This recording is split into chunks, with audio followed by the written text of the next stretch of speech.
and partial affections.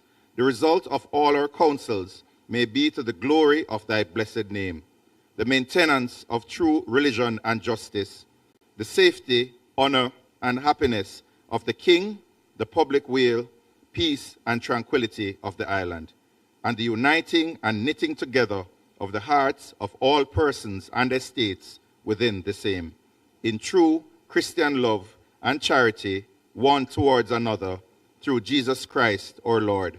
Amen.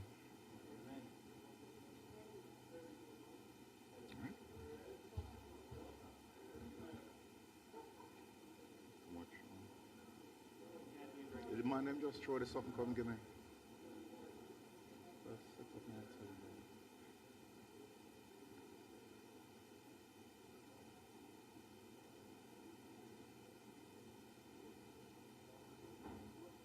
You may be seated.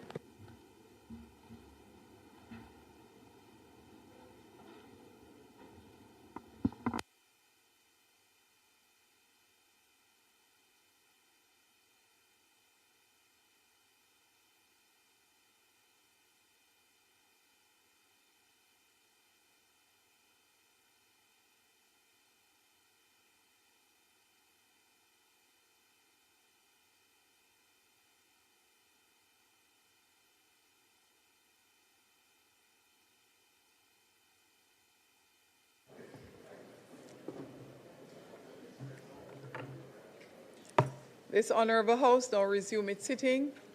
I wish to welcome all members to the sitting of the Honorable House of Representatives for today, Tuesday, June 23rd, 2026. Today, we continue with the sectoral debate, and we will have presentations from the Minister of Tourism and Member of Parliament for St. James East Central, from the Member of Parliament of Portland East Central, that is the Minister of Tourism, East Central, Honorable Edmund Bartley, the Member of Parliament for Portland Eastern, Mr. Isat Buchanaan, Member of Parliament for Westmoreland Western, Mr. Ian Hales. I see a long list of specially invited guests.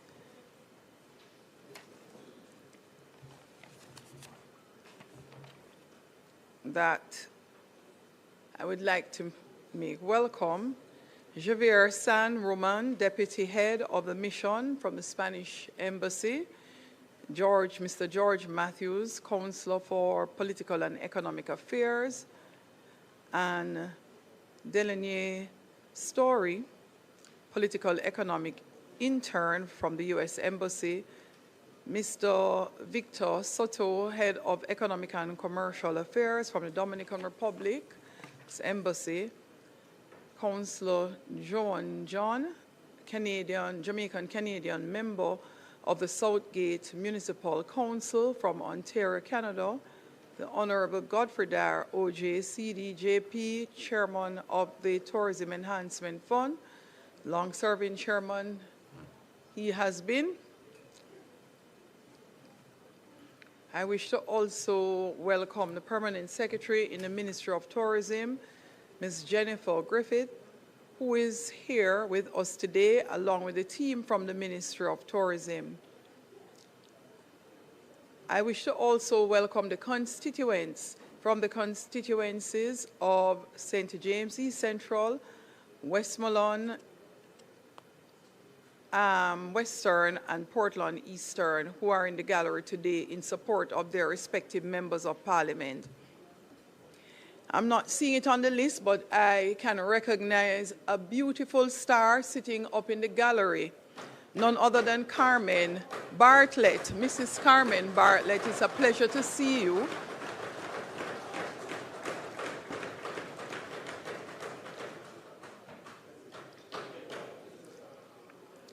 Wife and very, very strong, supportive wife of Minister Bartlett. Thanks for making it here.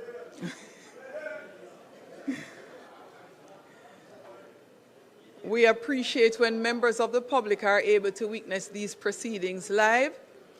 However, I must remind those in the gallery that you are not to disturb the proceedings in the chamber by clapping, knocking the ledge or chairs beside you, or conversing at a volume which may be heard in the chamber, thus disturbing the proceedings. These proceedings, as usual, are being broadcasted live by PBCJ, and we welcome those joining us via the various platforms as well as social media outlets to today's sitting. Call of the roll.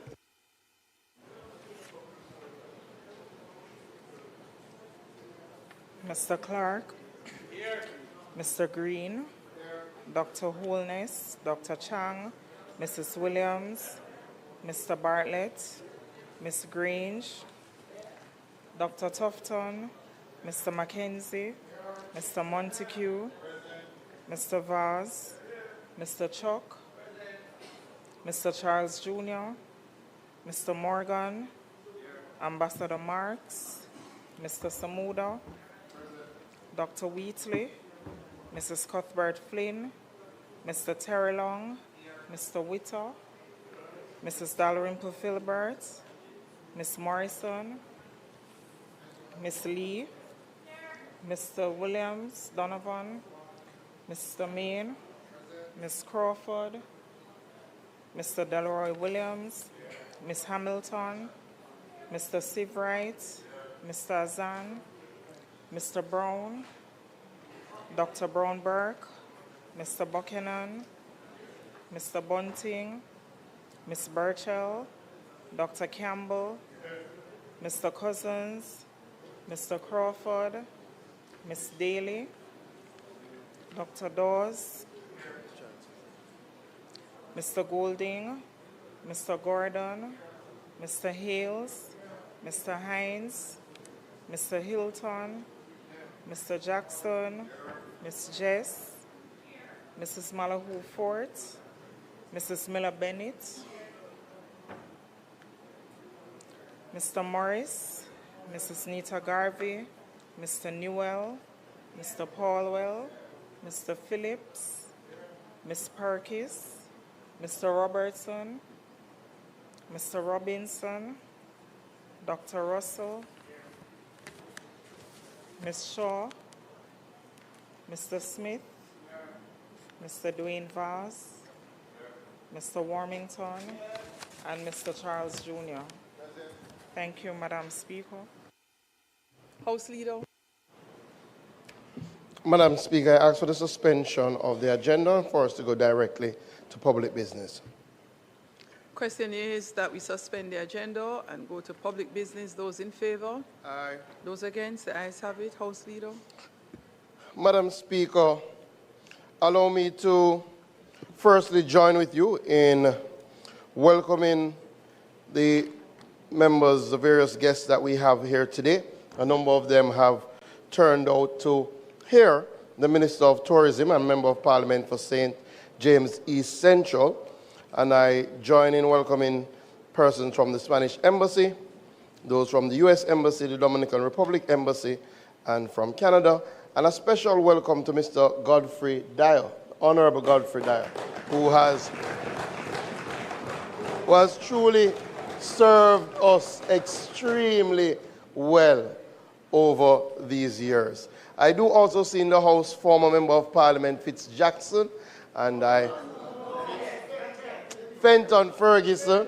Boy, I've been working. We've been working so we've been working so hard. Madam Speaker, you would also allow me to just say my commendations on behalf of the members of the House to the students who would have recently successfully completed their PEP exams and would have gotten their results yesterday.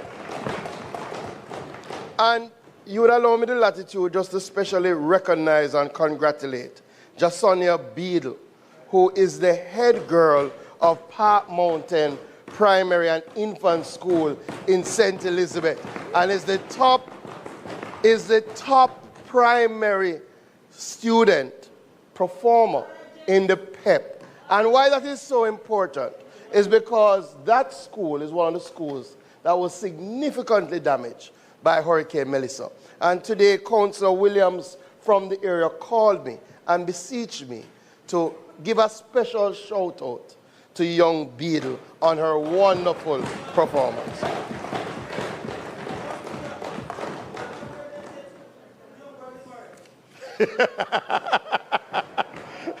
It appears there's a lot of congratulations in order, but I allow the members to do those privately.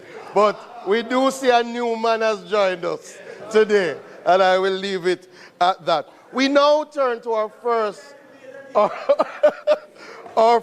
presentation in our sectoral debates, and we will hear from the World Tourism Minister, Member of Parliament for St. James East Central, the Honorable Ed Bartley.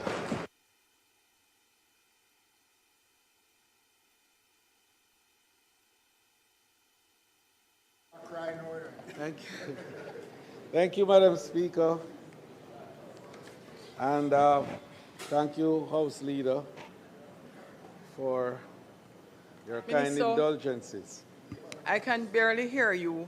However, your colleague on this side believes that you deserve far more of a rounding applause. So the Minister of Tourism and Member of Parliament for St. James East Central.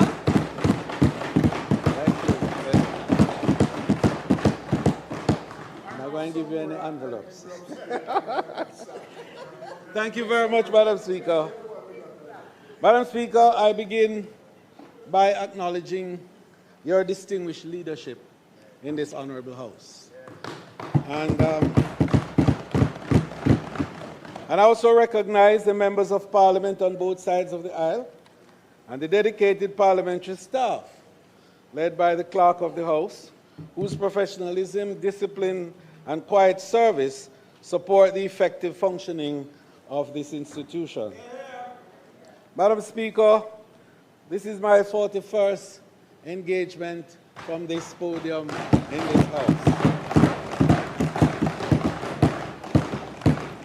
And I take it with the deepest of regard and want to make a comment, Madam Speaker, if you will allow me, at the end of the presentation with regards to my own vision and direction as I see for this one wonderful institution that has become so important to us to secure democracy and which we must guard very zealously and to give it the highest respect and regard that is possible. So, Madam Speaker, following Hurricane Melissa, one of the most powerful storms on record, Jamaica's response demonstrated the value of decisive prime ministerial leadership and strong whole-of-government coordination. Working through ODPEM, public and private partners moved quickly, transparently, and responsibly to mobilize support for the tourism workers, small businesses, and communities that sustain the sector. From that shared effort, this presentation, Madam Speaker, will move from recovery to transformation. The sector's rapid rebound, the Tourism 3.0 agenda, and the legislative and regulatory reforms required to deliver a sustained growth, competitiveness, and greater benefits for Jamaican entrepreneurs, workers, and communities. Before I do so, Madam Speaker, I recognize that as public servants, our duty is to uplift our people and strengthen our nation. And I'm a proud leader of a ministry central to that mission. I thank the Most Honorable Prime Minister, Dr. the Most Honorable Andrew Holness, for the trust and confidence he has placed in me. His astute leadership has helped steer the sector through an unpredictable global landscape. I also thank all who have worked with the ministry and its public bodies to meet challenges and seize opportunities across tourism. Our industry and private sector stakeholders have helped to protect livelihoods and have advanced national growth. I extend my deep appreciation to my Minister of State, the Honorable Tova Hamilton. Our permanent secretary, Jennifer Griffiths, whose administrative excellence continues to drive the ministry's operation. Madam Speaker, I acknowledge the hard-working team within the ministry and its public bodies, along with chairpersons, board members, and executive directors. I also thank the Jamaica Hotel and Tourist Association, its president, Christopher Jarrett, and his executive team for their cooperation during one of the most difficult periods in the history of the industry. To my constituents, the second love of my life. And the first love is intermingled with them today in the gallery. But I'll talk about my first love at another moment. That constituency, Madam Speaker, that has given me 6 consecutive terms as their representative, and has enabled this year for us to celebrate the 30th anniversary of our education program in that constituency that has provided scholarships for thousands of children in every institution in Jamaica today. There is a student from East Central St. James. Universities, medical department, history, science, and all the areas of discipline. And I'm proud of the work that the team has done. And particularly, Madam Speaker, you will allow me to commend my counselors who are here today and my staff at the constituency office led by Mrs. Simone Matheson Powell. And I particularly want to highlight Simone because she has been the tower of strength in that constituency. And when I travel all around, I can get full report from Simone for the great work that is being done in the constituency. My CPOs that have worked so hard to protect the very steps that I take. And my driver, you know, Madam Speaker, I have to mention my driver because we call him Air Derval.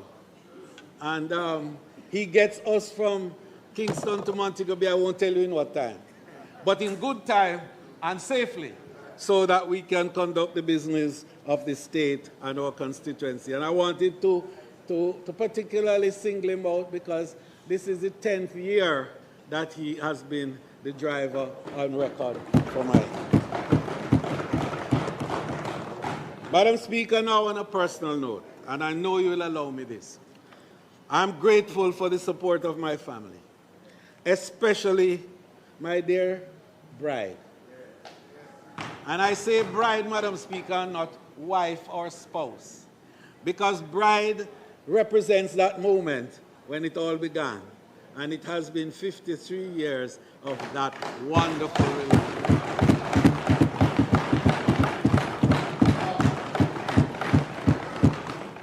Carmen really has been a source of great inspiration and encouragement to me over the years. And I'm thankful for her unwavering support and constant presence. Most importantly, Madam Speaker, I thank God for the health and strength to serve. I remain committed to serving our people, strengthening our tourism offering, and advancing a sector that delivers lasting benefit. Madam Speaker, before I turn to the state and direction of the Jamaica's tourism sector, permit me to pause and honor a man whose life reflects the very theme of today's presentation, trust and confidence. I speak of Dr. the Honorable Godfrey Dyer, OJ, CD, JP, LL. Mr. Dyer's story is not simply a record of titles held. It is a Jamaican story. Humble beginnings, big dreams, hard work, service, risk, recovery, and impact. Mr. Dyer was first made a director of the board of TF on its inauguration, and later served as chairman from 2007 to 2011, and again from 2016 until 2026 when he retired. Under his stewardship, TEF became a vehicle through which tourism gives back through infrastructure, community development, resort enhancement, worker training, cultural assets, innovation, and linkages.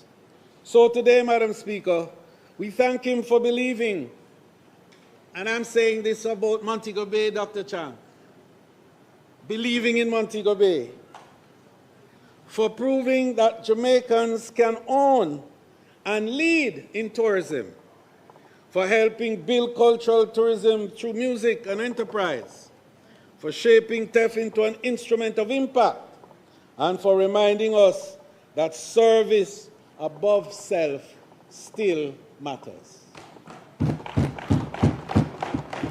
Honorable Godfrey Dyer's life teaches us that trust is earned over time, confidence is built through performance, and legacy is secured through service. That, Madam Speaker, is where today's theme begins. Madam Speaker, today I speak to the state and direction of Jamaica's tourism sector under a theme that is both timely and necessary: trust and confidence.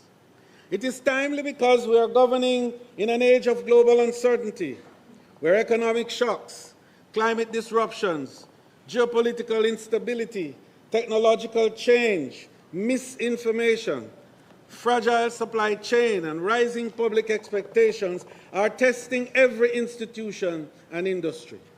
It is necessary because no industry can survive on shifting sand. Without investor confidence and real benefits to our people, the foundation of tourism successes cannot endure. In tourism, these pressures are especially sharp. When uncertainty rises, travel is often one of the first decisions people reconsider.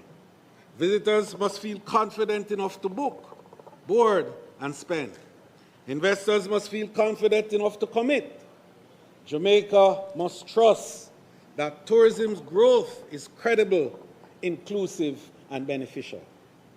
Confidence, Madam Speaker, speaks to performance. Jamaica's ability to compete, recover, grow, and deliver quality consistently.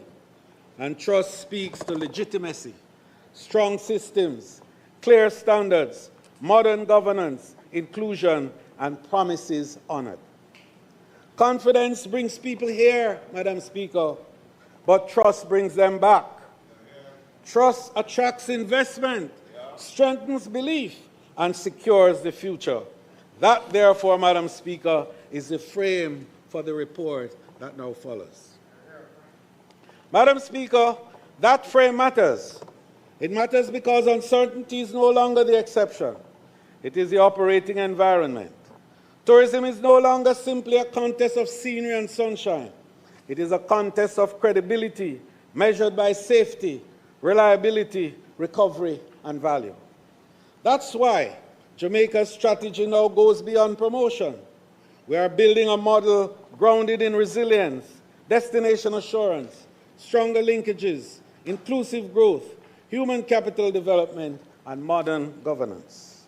Madam Speaker, against this global background, Jamaica's tourism sector has again demonstrated its strength. The story of Jamaica's tourism performance in this reporting period is not a story of defeat, as some might think. It is a story of growth interrupted, confidence tested, recovery organized, impact delivered, and the future being secured.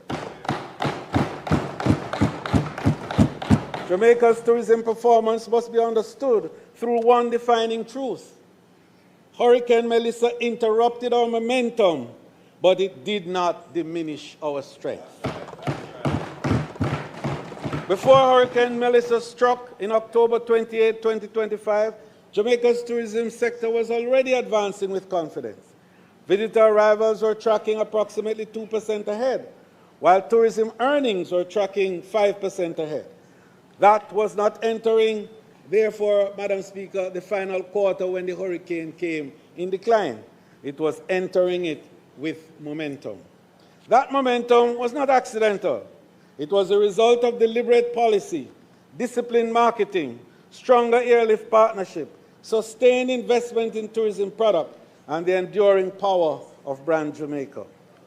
Then, of course, came Hurricane Melissa, as we know. However, Melissa did not break the Jamaican industry.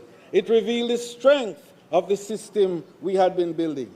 Through coordinated action by government, industry partners, workers, and communities, Jamaica's tourism industry officially opened on December 15, 2025. When I said we would open 6 weeks after the hurricane, on December 15th, everybody thought I needed to be checked.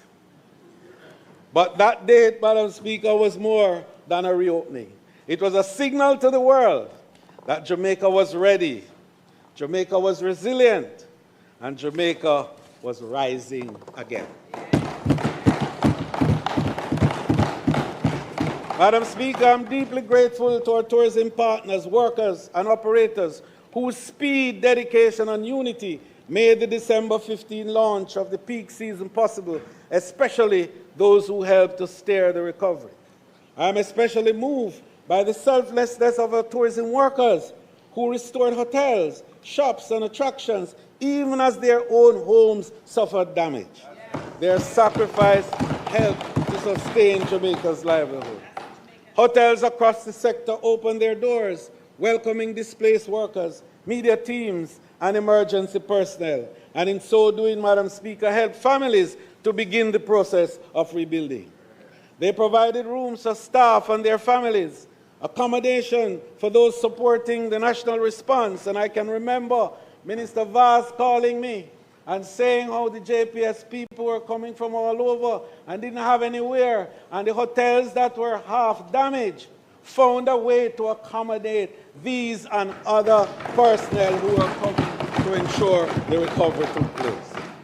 So they provided room for staff and their families, accommodation for those supporting the national response, relief supplies, construction material, grants, and interest-free loans. And I want to make that point, because there are some who believe that the hotels did nothing for the workers. They provided interest-free loans for a number of workers. I went to some of these facilities, spoke with them, local brands. And I didn't want to call brand names today, and I won't. But when I say local brand, you know what I mean. International brands as well. And the other night, when we were at a certain anniversary, that point was made as to $1 million of grants that were provided to workers to assist them in their recovery from that particular hotel. So, Madam Speaker, our visitors too rallied. And I want to just pause to say thanks to some international agents whose names I can't call because there were so many. But there's one particular one, the World Central Kitchen. Madam Speaker, we host them, and for my sins, I happen to know the people who were involved with them and managed to help them to get to Jamaica and gave them the convention center as their base. Cost us a little bit, and Maureen James and her team had to work very hard to bring it back. But they were able, Madam Speaker, to provide over 3 million meals for workers and people across the Western Jamaica, while at the same time provided jobs for 350 ground transportation operators who are carrying the food and supplies all across the region. Madam Speaker, that to me is confidence. That to me is trust. So, Madam Speaker, repeat guests launch grassroots funding campaigns even on their own. At Coca-Cola Palm in the Grill, one visitor shared how her 8th grade daughter, Gabby Nichols, raised $7,500. May sound small to you, but this is a little girl, an 8th grader. a visitor to Jamaica, and she used GoFundMe to raise $7,500 to help workers in that part of Jamaica. Others cleared debris, help repair properties, and deliberately spend their local independent businesses and vendors. Madam Speaker, that response confirms something deeper than demand. Jamaica has built an emotional bond with the world. To our workers, therefore operators, partners, and visitors who became family, thank you for your hands, your hearts, and your unwavering love for Jamaica. Madam Speaker, let us now turn to the numbers. In 2025, Jamaica welcomed 3.7 million visitors, notwithstanding Hurricane Melissa, which tells you we are really 4-point-something million destination and a 4-point-something billion revenue destination. And I'll talk a little about that later on, Madam Speaker, as we get into the third phase of our development. So that including, Madam Speaker, 4.6 million stopover visitors and 1.1 million cruise passengers, whose estimated gross income, notwithstanding the 3.7, was still $4 billion US. Even under extraordinary shocks, therefore, Jamaica delivered visitors, foreign exchange, and sustained economic activity across communities, enterprises, and households. And let us be clear, the decline was not caused by a loss of love for Jamaica, that 3.7 million I spoke about. It was not caused by a loss of demand for Jamaica. It was caused by an extraordinary interruption to a destination that was already growing. So through March, up to this March 26, and I wanted to give you a little better detail, my Director of Tourism is looking straight at me, that up to May of this year, with only 70% of our inventory available, we have already cleared 1 million stopover arrival and 664,000 cruise passengers. And we're getting back the inventory. And we're getting it back, so we'll talk about that a little later.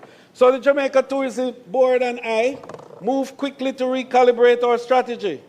We went back into the market with urgency and purpose, reigniting destination marketing and advertising across our major source markets, the United States, Canada, the United Kingdom, Europe, and Latin America.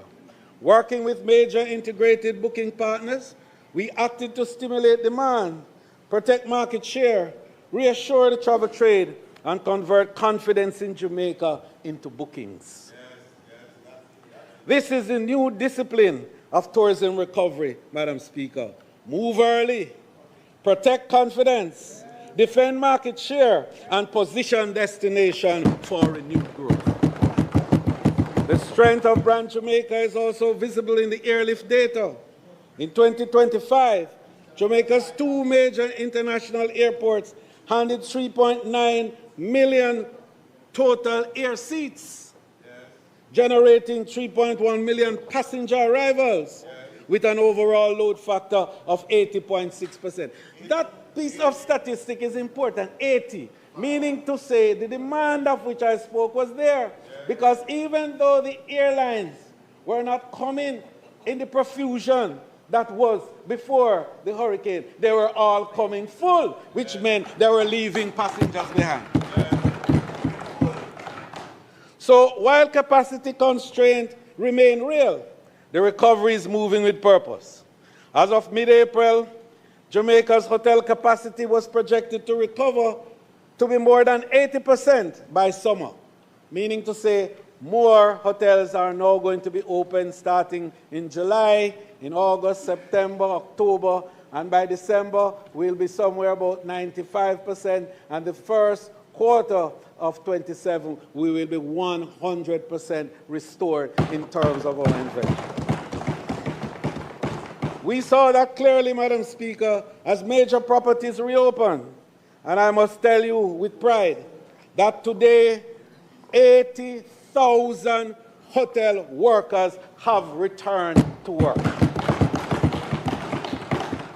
Rooms came back into inventory, but more important, Madam Speaker, jobs came back onto Jamaica households. The Tourism Recovery Task Force, which I appointed on the heels of the storm, led to the rebuilding process, while the Jamaica Cares Committee mobilized partners, coordinated relief, and supported the people who are the backbone of the tourism industry. And Madam Speaker, I want to just pause to recognize the leaders of those two task forces. They're not in the audience today, John Biles and Jessica Shannon, but they did your person's work to ensure that a level of mobilization from our partners overseas to assist our people in Jamaica was at a level unprecedented. They mobilized over 500 pallets of critical relief supplies, mobilized support approximating $15 million US. Madam Speaker, that's about 2.3 billion Jamaican dollars. And they brought 6,000 care packages, and over 8,000 workers of the industry in those 5 western parishes benefited from this. Madam Speaker, the private sector and the Ministry of Tourism through the government combined to create a program called TARP, which was to assist tourism workers primarily who came through, and I want to make that point, came through the HR department of the hotels, and also who were hotel tourism entrepreneurs, like craft entrepreneurs, craft vendors, and like ground transportation people and so on. And that there was a whole system that was set up, properly structured, to enable, Madam Speaker, that the beneficiaries would come primarily from the sector. And I'll say no more about that, but to focus that the beneficiaries were to come from the sector. Anything else you hear from any source is not true. I say no more on that matter, Madam Speaker. So recovery also had to protect the productive links that allow tourism value to reach Jamaican hands. So through Alex, and Alex is our platform that we have established to connect our small players, particularly small farmers, those that have acreage of 2.5 and 3 acres. And we work with RADA in setting up Alex. And I must tell you that that linkage network, Madam Speaker, is the envy of many of our tourism partners internationally, because they want to know how we manage to do it. And for those who are saying tourism not helping the little man, and we hear it, you know, but I'll have more to say about that later on. Madam Speaker, that platform connected 2,000 farmers to tourism demand, with 2.57 million kilos of produce sold. The wider linkage network, Madam Speaker, that we established brought 995.1 million in agricultural revenue. More than 1 billion Jamaica through manufacturing. And these manufacturing now is not the big guys. It's not the Grace Kennedys and the Seprads and the Westincos and all them big guys who supply tourism that people talk about, linkages and retention, which I'll talk about later on. But these were little people who we helped through Exim Bank loan that we established. $1 billion we put in Exim Bank to on lend to little people in the industry, small hotel owners. And we put $250 million at Jamaica National Small Business for the ground transportation people so they can help to build back after this.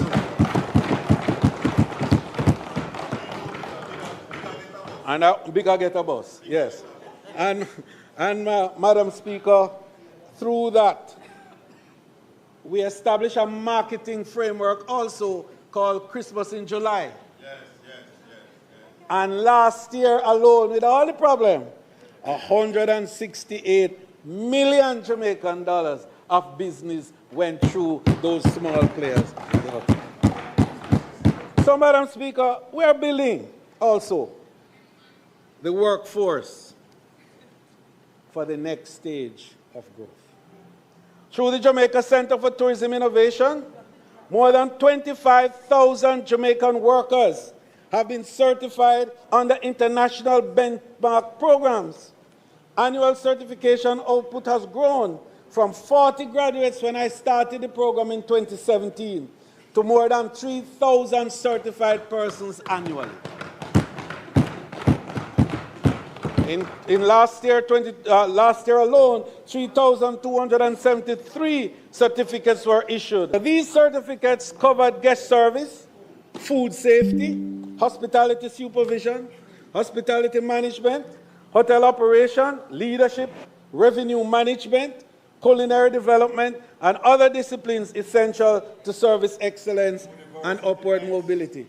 Madam Speaker, we established also the 2 academies, a gastronomy academy, and I'm proud to say we are the first Caribbean country to graduate executive sous chefs, and I have them in the audience.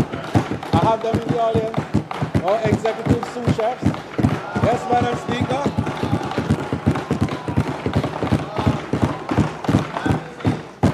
First time in our history. And they are all working, and they are now part of the brigade that is going to replace. Yes. Those who we would have to ask to come in order to occupy those higher positions in tourism.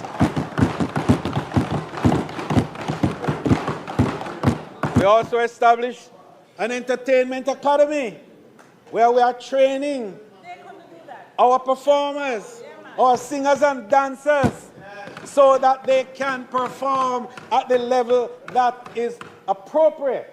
Because we have to understand that tourism brings cultures from all over the world.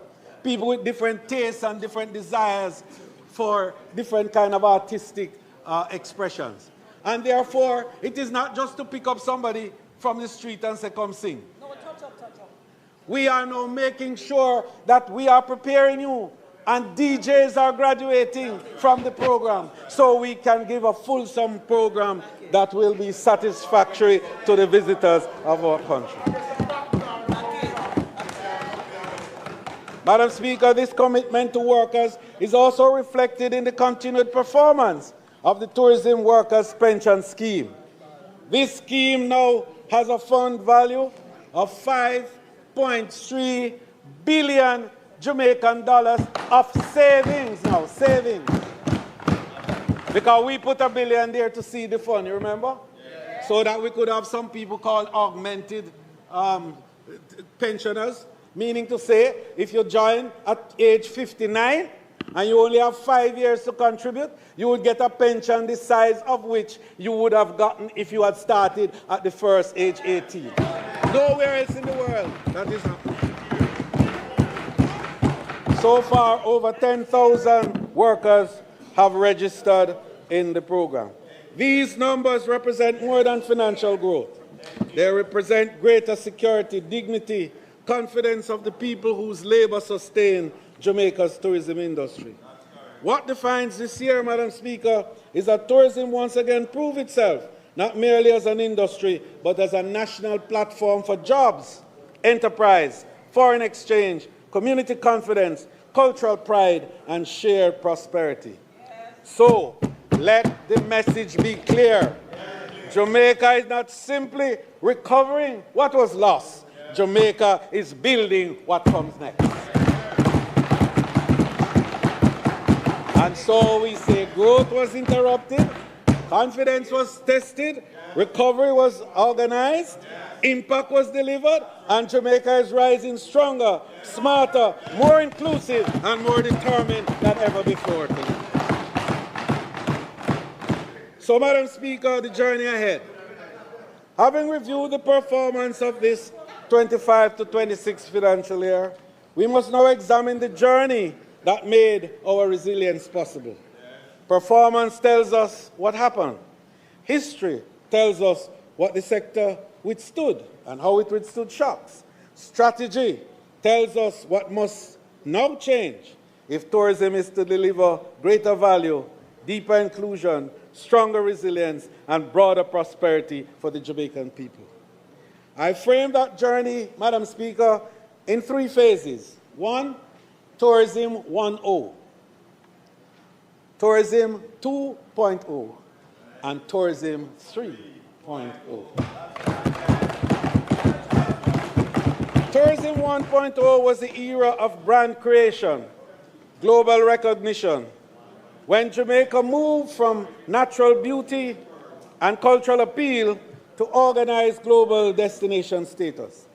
Its modern institutional foundation was laid in 1955 with the formation of the Jamaica Tourist Board. The results were transformational. Under Abe Issa, visitors grew from approximately 86,000 in 1955 to approximately 227,000 by independence 1962. That growth changed national belief. It proved that tourism could become an engine of post-independence development. Under John Pringle, Jamaica then shaped the international face of a newly independent nation. Tourism 2.0 was the era of expansion, investment, production diversification, and institutional maturity. From 1996 to May 2026, Jamaica shifted from simply marketing the destination to strengthening the ecosystem behind it. TPDCO embedded standards, licensing, quality assurance, and workforce compliance. The Tourism Enhancement Fund gave the sector a dedicated financial engine for infrastructure, environmental management, product development, and community development. Madam Speaker, this era also taught us that growth without resilience is unsustainable. In 2018, Jamaica established the first in the world of a global tourism resilience and crisis management center, positioning Jamaica as a global thought leader in shock responses. That capacity, pivotal, vital, and proved to be very vital to us in COVID-19, when Jamaica's resilient corridors allowed us to reopen safely and protect lives, livelihood, and confidence. It also guided our disciplined recovery through Hurricane Melissa. Therefore, Madam Speaker, Tourism 2.0 is the bridge. Tourism 1.0 gave us visibility. Tourism 2.0 gave us capability. Now, Tourism 3.0 must deliver transformation. Our task is not merely to grow tourism in the old way. It is to move tourism to a higher level of national value, defined not only by arrivals and rooms, but by stronger local retention, deeper inclusion, better governance, resilient infrastructure, higher workforce capability, stronger community participation, and confidence that tourism is serving the national interest. Madam Speaker, as we step into this new frontier, our targets have to evolve too. You recall that our first target was 5 by 5 by 5. And that growth agenda, Madam Speaker, was behind the engine of Tourism 2.0. It did exactly what we asked it to do, driving up arrivals, boosting earnings, adding rooms, and creating jobs. But as we enter Tourism 3.0, we have to think bigger, because our potential is bigger. Old metrics simply are not enough anymore. Moving forward, our new goal will be guided by the ministry's bolder, more visionary 10 by 10 by 10 growth program. That is to achieve 10 million visitors over the next 10 years and earn $10 billion for the people of Jamaica. This new framework is designed to multiply tourism success across 10 strategic pillars, ensuring deeper local integration, fairer opportunities, and real equity for everyday Jamaicans. So, Madam Speaker, now the context, roadmap, and governance for Jamaica's next tourism economy. 3.0 is not a slogan, Madam Speaker. It is a new development architecture for Jamaica. It begins with a powerful recognition. Tourism is no longer only about hotels, airport, cruise piers, beaches, attractions, and arrival. Tourism is an economy. It is a place where agriculture, manufacturing, logistics, culture, entertainment, health, wellness, technology, transport, finance, security, and community enterprises connect with the global visitor.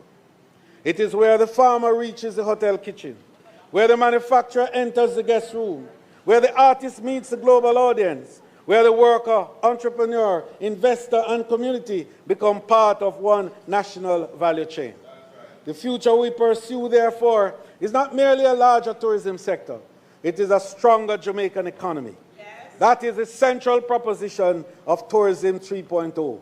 Tourism must not merely grow in Jamaica. Tourism must grow Jamaica. It must mean more Jamaican produce in hotel kitchens, more Jamaican-made goods in hotel rooms, more Jamaican culture in visitor experiences, more Jamaican entrepreneurs in value chain, more communities participating in the product, and more workers moving from, and listen to this, from employment to advancement, from service to certification, from vulnerability to security, and from worker to owner. And here, Madam Speaker, I want to pause to recognize two Jamaicans who started in the hotel business at the very bottom of the scale.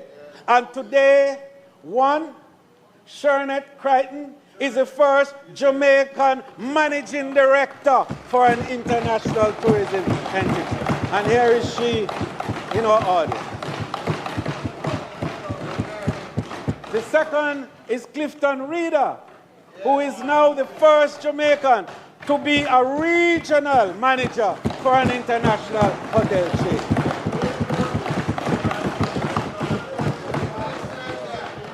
Madam Speaker, I don't complain and quarrel when claims are made.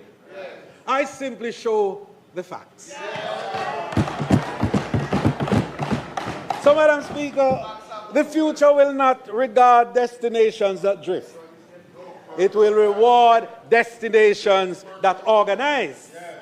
That is why Tourism 3.0 must now move from aspiration to execution, from a clear roadmap and measurable impact. Our roadmap, therefore, Madam Speaker, rests on 10 priorities. And I want to go through those 10 priorities because it's at the heart of Tourism 3.0. One, purposeful growth and market resilience. Madam Speaker, purposeful growth must be anchored in access and connectivity. I am pleased to announce that East North Jamaica continues its post-Hurricane Melissa recovery. Air confidence in the destination remains strong. At this stage of recovery, overall seat capacity is approximately 20% below, and this is phenomenal. 80% is what it is of our 25 period. Because largely, Madam Speaker, 25% of our hotel rooms, as I indicated before, are now temporarily unavailable. Yet demand remains firm, with average airline load factor of approximately 85%, and some months reaching as high as 92%. In anticipation of more rooms returning to service, the Ministry of Tourism and the JTB have secured a new wave of air connectivity to support the next phase of recovery and growth.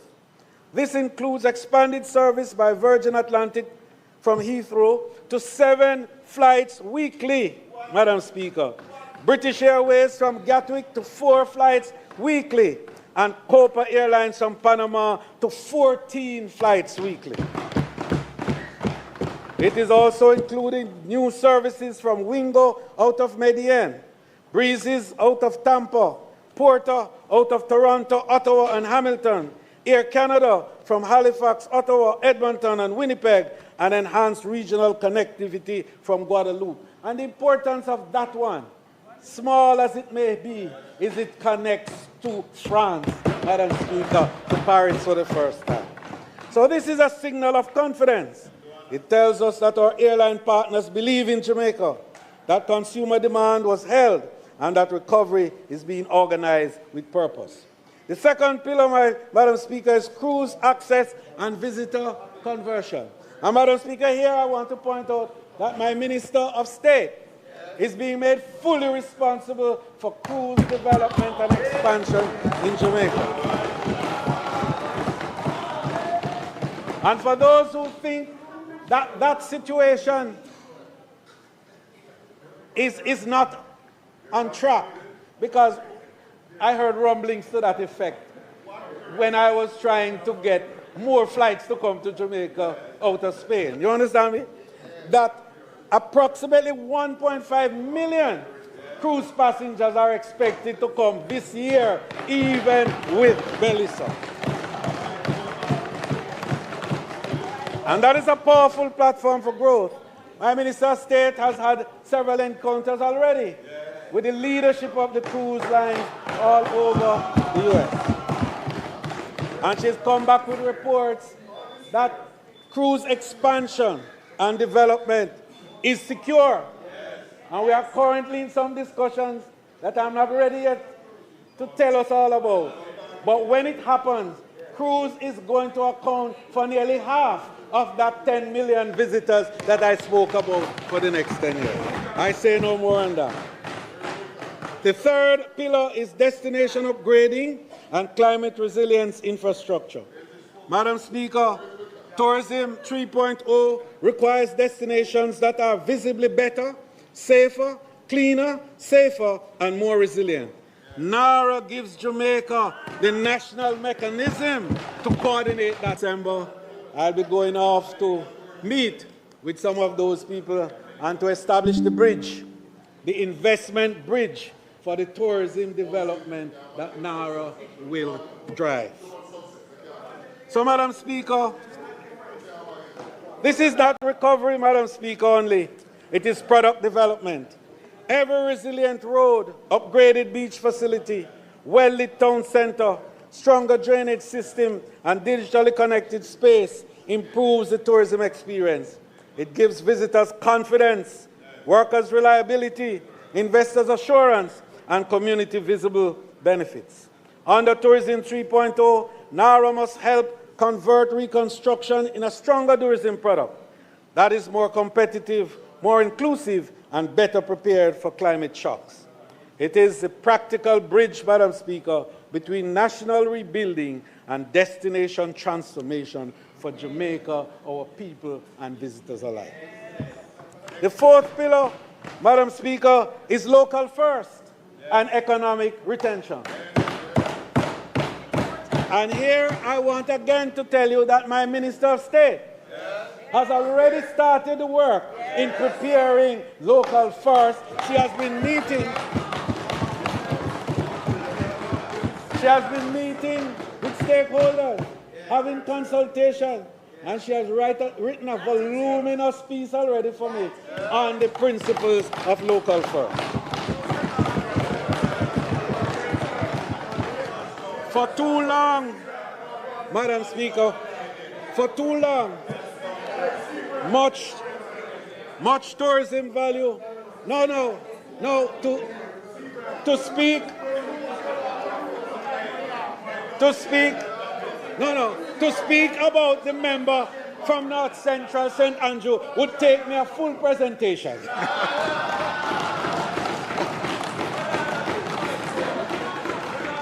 For too long, too much tourism values have leaked out of small island economies. I want us to pause and listen to this one. Team, this is very important, because this is at the heart of the contention about tourism, the issue of retention. And I want us to pay a little attention to this, if you will. So for too long, too much tourism value has leaked out of small island economies before transforming the lives of local people. Tourism 3.0 must change that by moving Jamaica from being only a place where tourism is consumed to a country where more of tourism is produced, supplied, packaged, distributed, and owned by Jamaicans. So the action is to implement Local First as a practical economic program, not as a slogan, but as a new operating discipline for tourism growth. Local First means stronger local sourcing, supplier development, procurement reform, logistics, financing, quality assurance, standards, readiness for everything, market access, and measurable domestic value retention. Madam Speaker, just for those who have another view, in 2016 when we began, 10 years ago, the retention of the dollar was 20 cents. 20 cents. Today, it is 40.8 cents in the dollar. And when you do the math against 4.5, 4.7 billion US dollars in earning, that is 1.7 billion US dollars that circulates in the economy retained from the tourism activity. And you will hear what the new figure is going to be for retention under 10 by 10 by 10. So, Madam Speaker, I'm pleased to announce that Cabinet has approved Local First concept notes already, and we will now move forward to the development of the policy. But policy alone will not be enough. We must now build the systems that allow local businesses to compete, supply, and deliver at scale. And there we move to the fifth pillar. And that one, tourism, is, Madam Speaker, the Tourism Logistics Supply Center. I'm going to say it again, lest there be any confusion in my voice. The Tourism Logistics Supply Center. And I see the member from Western St. Andrew understanding what we're talking about here. So this is why the Tourism Logistics Supply Center is important. It must be seen, Madam Speaker, more than a warehouse. This is why we intend to establish the Jamaica Supply Logistics as the operating system for the supply side of the tourism economy, facilitating industrial expansion and creating economies of scale and scope. The Tourism Supply Logistics Center will be the fifth industry-specific special economic zone under the SEZ Act of 2016. So the government has already established the SEZ and the Logistics Center. And tourism intends to be the first included in that facility there. Today, Madam Speaker, I am also pleased to announce that the Ministry of Tourism will work with the Ministry of Industry, Investment and Commerce. Minister and I had the discussion. The Minister of Agriculture, Planning and Mining to realize this project, because that is a little more than safeguarding the future of the industry. It is also expanding the scale, scope of activities within tourism and providing job opportunities on a wider scale. This is how, Madam Speaker, we are going to move the small businesses from the margins of tourism value chain into the center of tourism opportunity.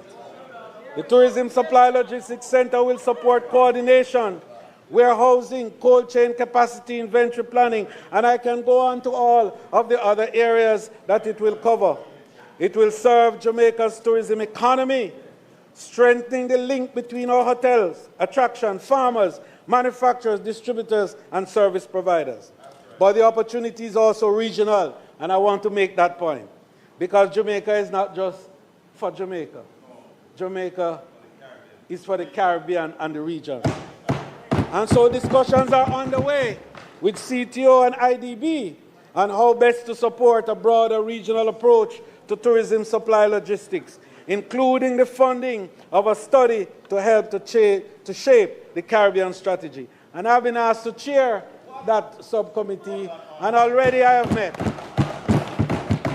And already I have met with the board of directors of IDB, and they have given the undertaking that Jamaica will be the pilot project.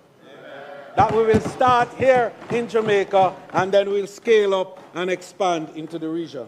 So, Madam Speaker, the measurable impact will be increased local procurement, reduce import leakage, stronger local sourcing rates, very important, meaning cheaper goods for the industry, more Jamaican suppliers registered and certified, more small and medium tourism enterprises contracted by tourism businesses. And this is where a number of them are outside. If you notice, they have brought their wares to show you their capabilities. And they will be upscaled to be able to supply at the higher end. So we will have higher farm to hotel sales, increased use of Jamaican-made goods, expanded agro-processing and manufacturing opportunities, stronger community income, and greater domestic retention of the tourism earning. That, Madam Speaker, is Tourism 3.0 in practice. Policy connected to systems and systems connected to opportunities. The sixth pillar is the future readiness of our workers and human capital advancement. Madam Speaker, I have a very detailed one on this, and I recognize the time constraints that we're working through. But this House has heard more and more how passionate we are about human capital development in tourism. The level of certification that has happened, the type of training to enable mobility within the industry, and the number of also portability arrangements that will enable our workers to work anywhere in the world, pull out their stackable credential and show off and say, I'm an executive sous chef from Jamaica. Madam Speaker, the future of tourism cannot be built only on rooms and routes and new attractions. It must be built on new skills.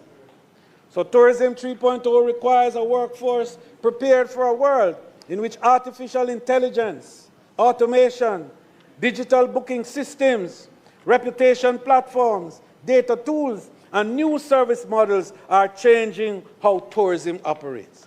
This is why our action is to expand training, certification, professional development, digital literacy, AI readiness, leadership training, entrepreneurship pathways, labor market intelligence, and worker welfare programs. Within this broader workforce agenda, Madam Speaker, I am pleased to announce a new step in preparing our tourism workers for the future. We will be, and I want us to listen to this one, we will be integrating artificial intelligence into the delivery of foreign language training for tourism workers. This is a deliberate and practical intervention, Madam Speaker, as Jamaica protects its core markets while expanding into Latin America, Europe, the Caribbean, India, the Middle East, and other high-potential markets. Our workers must be equipped to communicate with greater confidence across languages, cultures, and visitor expectations.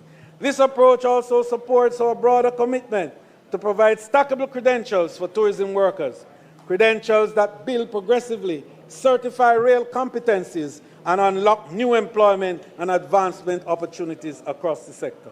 This objective is not technology for technology's sake. The objective is to better service, stronger confidence, higher employability, and greater upward mobility for the Jamaican workers. Madam Speaker, I could go on to tell you how it will affect the housekeeper and every layer of worker by not removing the smiles, but improving the efficiencies. And that's what we are all about. Madam Speaker, the seventh pillar is digital transformation, data and artificial intelligence. I touched on that a little earlier, but Madam Speaker, for your benefit, I just want to tell you that the Jamaica Tourist Board is building a more responsive marketing ecosystem.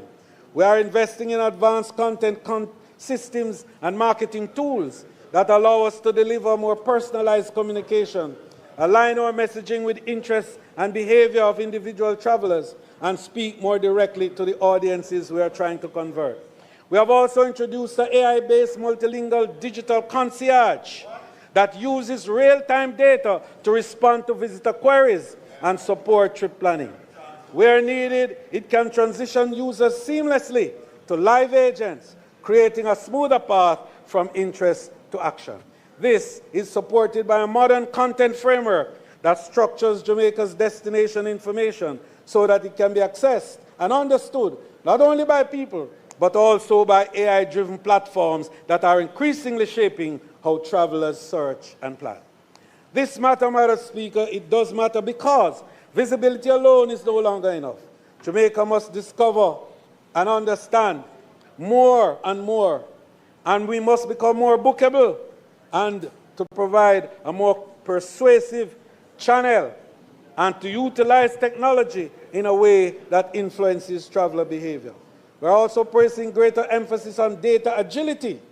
One of the key initiatives underway is a centralized real-time insight dashboard that will bring together audience behavior, tourism trends, Jamaica-specific performance data, and campaign performance into one integrated view. This will also help us to see what is happening as it happens, adjust our messaging quickly, optimize media spend, and capture emerging opportunities before they pass. Madam Speaker, we move to the 8th, and I beg you the time to just finish definitely 3.2. We have two more pillars on this. Destination assurance standards and visitor confidence. Madam Speaker, the modern traveler. Yes, please, yes. The rules of the House is that you should ask it. Madam Speaker, the modern traveler is making a trust calculation before every trip. Firstly, they ask, is the destination safe? Is it clean? Is it reliable? Is it prepared? Are the standards high? Can I move with confidence? If something goes wrong, will the system respond? Those are the key questions that Tourism 3.0 must answer for a more disciplined and structured destination. And that is why we are strengthening licensing, registration, standards, inspection, compliance, enforcement, health resilience, environmental responsibility, visitor safety, service quality, and crisis preparedness. Destination assurance policies, Madam Speaker, has already been tabled in the House, and we will move to the next stage thereafter. Madam Speaker, we've done studies on destination plans for St. Thomas and Negril, and we are moving to other areas as we have discussions with them all. Madam Speaker, tourism worker welfare is at the fundamental element of destination assurance. We cannot promise our visitors world-class, seamless, and authentic Jamaican experience if the very people who deliver that experience do not feel secure, valued, and empowered. Our strategy anchored in this promise are three critical pillars. First, the robust human capital development I spoke about. Secondly, the tourism workers' pension scheme. And Madam Speaker, beyond that is the tourism housing development program, which already 3,000 houses are under construction for workers. We are also going to require that every investor that comes to Jamaica building 500 rooms or more must have a provision for housing for the workers of the industry. The final step, Madam Speaker, is a discussion which we have commenced with some of the mortgage houses in the country to look at something we call patient mortgage. Patient mortgage, to allow for the tourism worker who, because of the structure of income and perhaps not able to bring all their income into one package, will be able to have longer mortgage so that they could pay a lower rate and be able to access housing in Jamaica. But that's a study and discussion which is on. The final area for worker labor market ecosystem that we are working on is a HMO. And having looked at how our tourism pension scheme funding is accreting, we are looking down the road to see how we can look at now a health plan for the workers of the tourism industry. Madam Speaker, the 9th pillar is the development of public and community spaces. And this one is very critical to all of us, especially MPs in this House. Madam Speaker, the same principle applies to the spaces where tourism and community life meets. Destination upgrading is not about hotels, airports, and cruise piers only. It is about the public and community spaces where ordinary Jamaicans live, work, trade, gather, and welcome the world. A visitor experience through Jamaica is more than a room or a hotel. To that extent, Madam Speaker, we are going to strengthen the very popular Spruce Up on the Corner program, which already has brought, Madam Speaker, some 35 community projects last year and spent over $129 million for the benefit of community development. Minister, Since we began the program, 417 community projects have been established and over $1.9 billion expended in the process. Madam Speaker, Minister, you have no more time left, so could you wrap up at 10.0 Madam Speaker, I'm and summarize? just now. Do not read. Thank you for your indulgence. I appreciate it very much. Madam Speaker, I'm going to have to come back with statement by ministers to complete, because the future and the look of tourism is important for us to understand, because we are creating an economy here. We're not talking about an industry. We're talking about an economy. So the final pillar, Madam Speaker,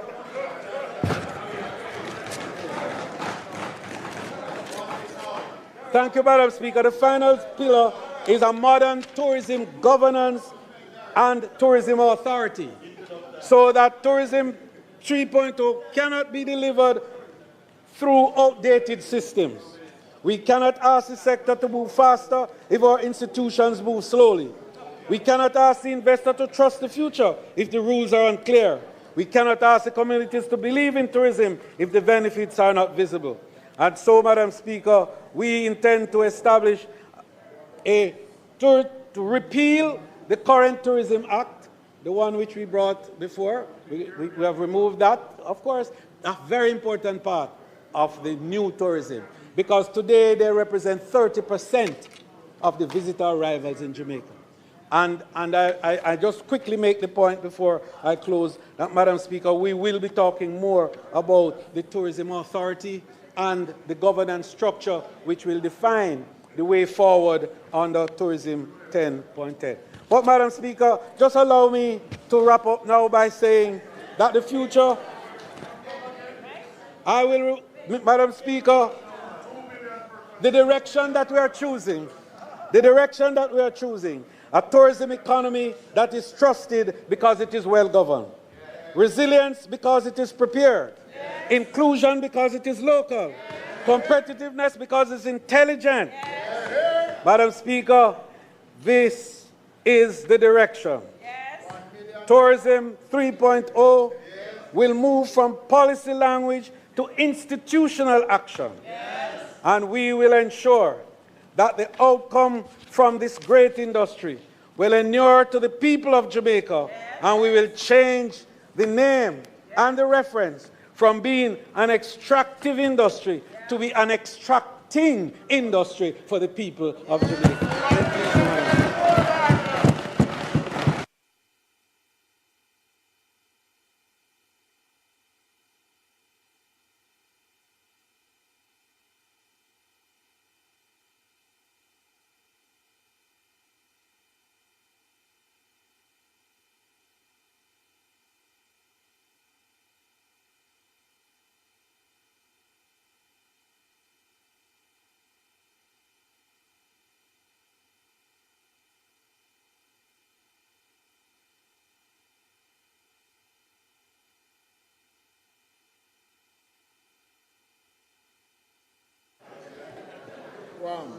House Leader.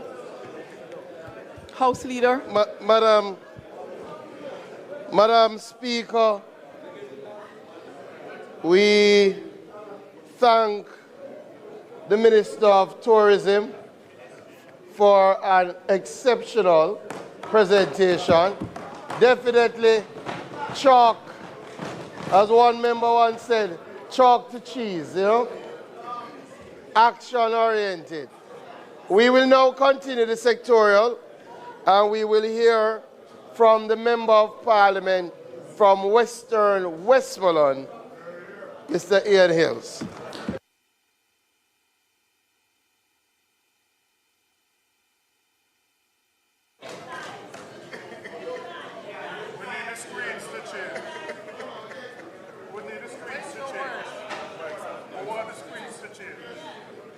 Madam. Please make welcome, members.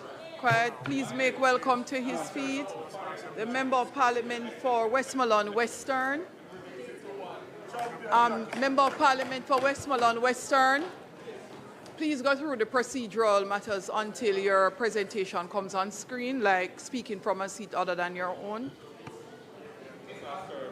Madam Speaker, I seek permission to speak from a seat other than my own. Permission granted. You're not hearing? We're not hearing you at all, actually.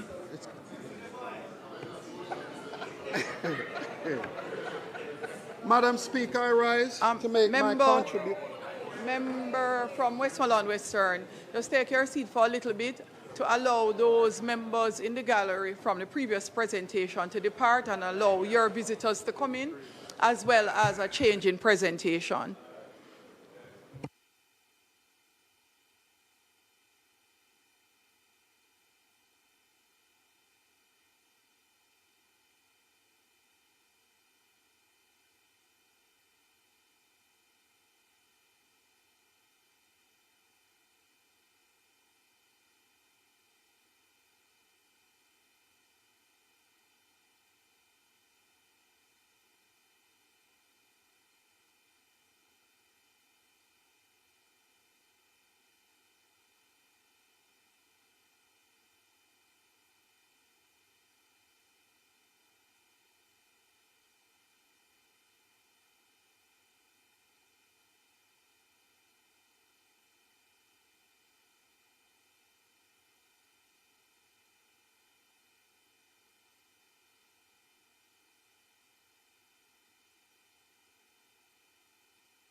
Member from Westmoreland Western. Madam Speaker, I rise today to make my contribution at the start of my 4th term in this honorable House. Yes, number 4.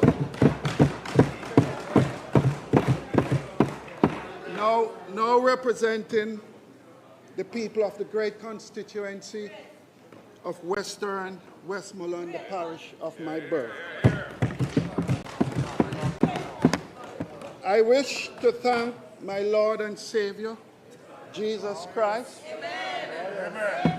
I wish to thank my family for their unwavering support through every season of my life.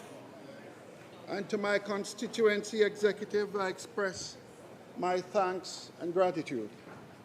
I also want to thank the people of Western Westmoreland for welcoming me back home. It is because of you why I can stand here today with a profound sense of honor and humility. On September 3rd, 2011, constituents cast your ballot for my name and for your party, the People's National Party. Most importantly, for a vision of what we can achieve. Because of this vision, no long lines could stop your vote, and you delivered a clear message of who you wanted as your member of Parliament. So, Madam Speaker, the best way for me to demonstrate my most sincere gratitude is to come to this honorable House and work for the people of Western Westmoreland. My mandate is not for myself. It belongs to every person who knocked on a door, who stood in the rain at a polling station, who believed that their voice deserved to be heard in this chamber. I carry that responsibility with me to this seat and will honor it with every word I speak and with every vote I cast within these walls. Western Westmoreland, I am here because of you, and I am here for you.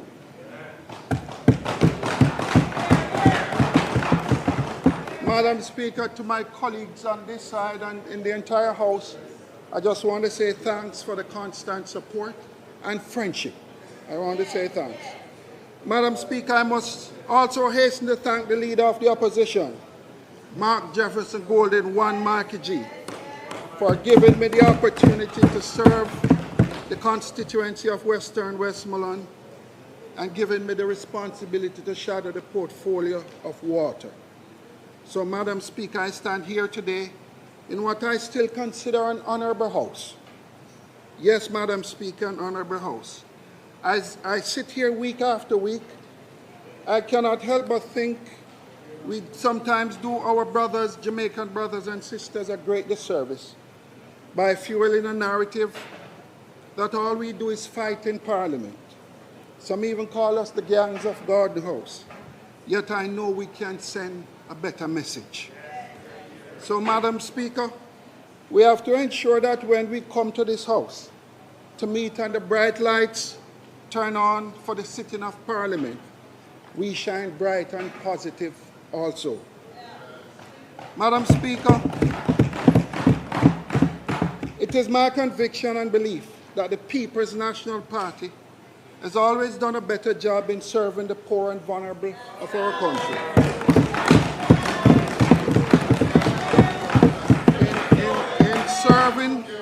In serving those who some may consider to be have-nots. So, Madam Speaker, I don't fool myself. We're on two separate tracks. We have different belief systems, but we all should be focused on the same destination, a better Jamaica for all Jamaicans. So, Madam Speaker, my approach is simple. I came here to work. The people of Western Westmoreland expect me to work, so we must work together. We can agree to disagree once it does not stop the work of the people. No political party affiliation should be punished, should anyone be punished on this side in getting the resources for the people of our constituency. And I will always hold the government accountable to do the work of the people.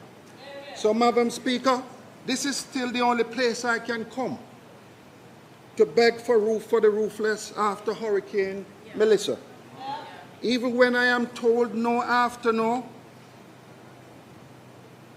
to be told by this side, to be told by your side, the elected government for all Jamaicans, that because my side is not in power, there is no meaningful help for roads, no help for water supply,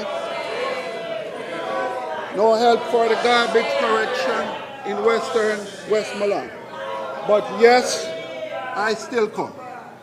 Madam Speaker, I live by the good book, the Bible, and as it says in Galatians chapter 6, verse 9, let us not become weary in doing good, for at the proper time we will reap a harvest if we do not give up. So to my colleagues on this side, I say let's not become weary. Let's continue to do good.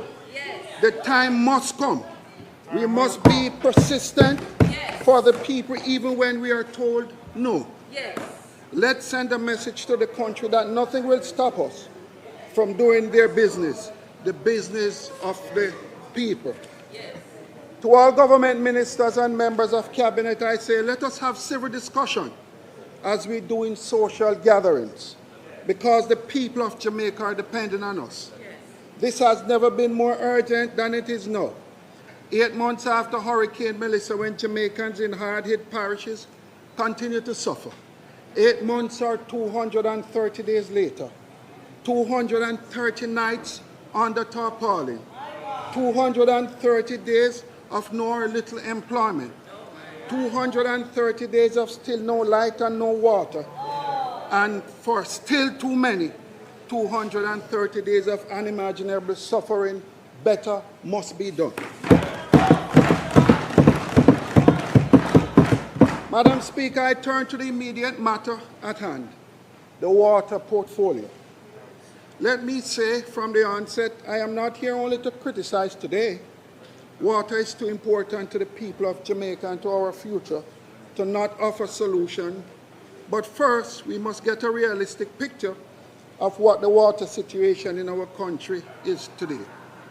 Even though water is life, in 2026, 24% of Jamaican households are still not connected to a potable water supply. In a sectoral presentation on April 28 this year, Minister Samuda said Jamaica stood as one of 14 countries that launched a national water compact with an ambition of water security for 1 billion people by 2030. Madam Speaker, it is one thing for sure. This government is full of acronyms, branding, and big words. 2030 is only 3.5 years away. Lots of work needs to be done, so let us examine the case together. In Minister Samuda's presentation, he included a table to demonstrate the plan to access by constituency. The challenge, Madam Speaker, is he listed 34 projects across the country at a cost of $4.2 billion. But $3.6 billion, or 85% of this money, was being spent in constituency with a Jamaica Labour Party member of Parliament. So my question, Madam Speaker, is simply, is only constituency with JLP supporters need expanded access to water? Minister, I put it to you, Jamaicans who voted for PNP members of Parliament also need access to water. Madam Speaker, it is for this reason that I recommend that there be a transparent system for identifying the projects for expansion of access, and that these projects be published with a project update every quarter. Without this, we will be unable to know whether meaningful progress is being made. In addition, I believe that the country needs a master plan outlining how water access will be expanded. Jamaica deserves to know where water deserts now exist, where only community standpipes now exist, where water supply is at low level, and how you plan on fixing it. It is only with such a deliberate and strategic plan that we can measure true improvement in access. This is how the minister and appointed boards should be setting policy direction for the NWC. Every day, the hard-working employee of the NWC and other entities get up and go to work. Any failure in the system is not their failure. It is the failure of policy direction. Until policy and direction is given, the life-changing impact of water will not reach many Jamaicans. Madam Speaker, the truth is Jamaica's existing water supply system operates in silos and are inefficient. So in looking at improved access, I must also speak to linkages, supply, and demand.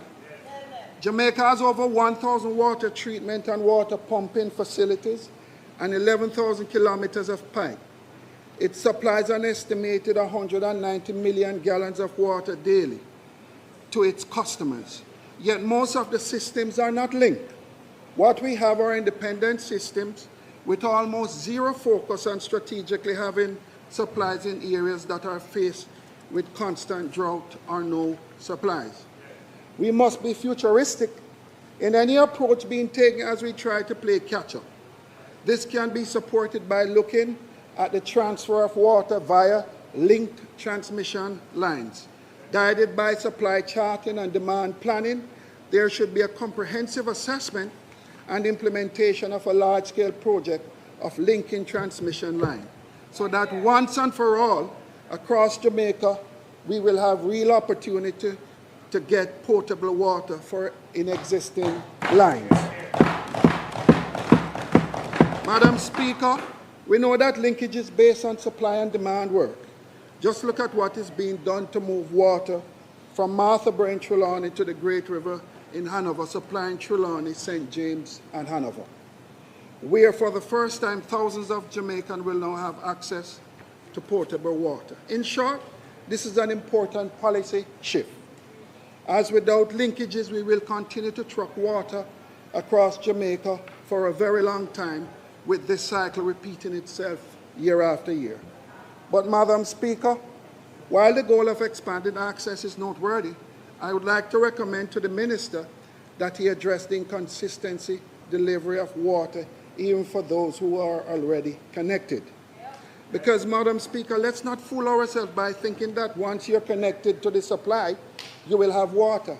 No, not also.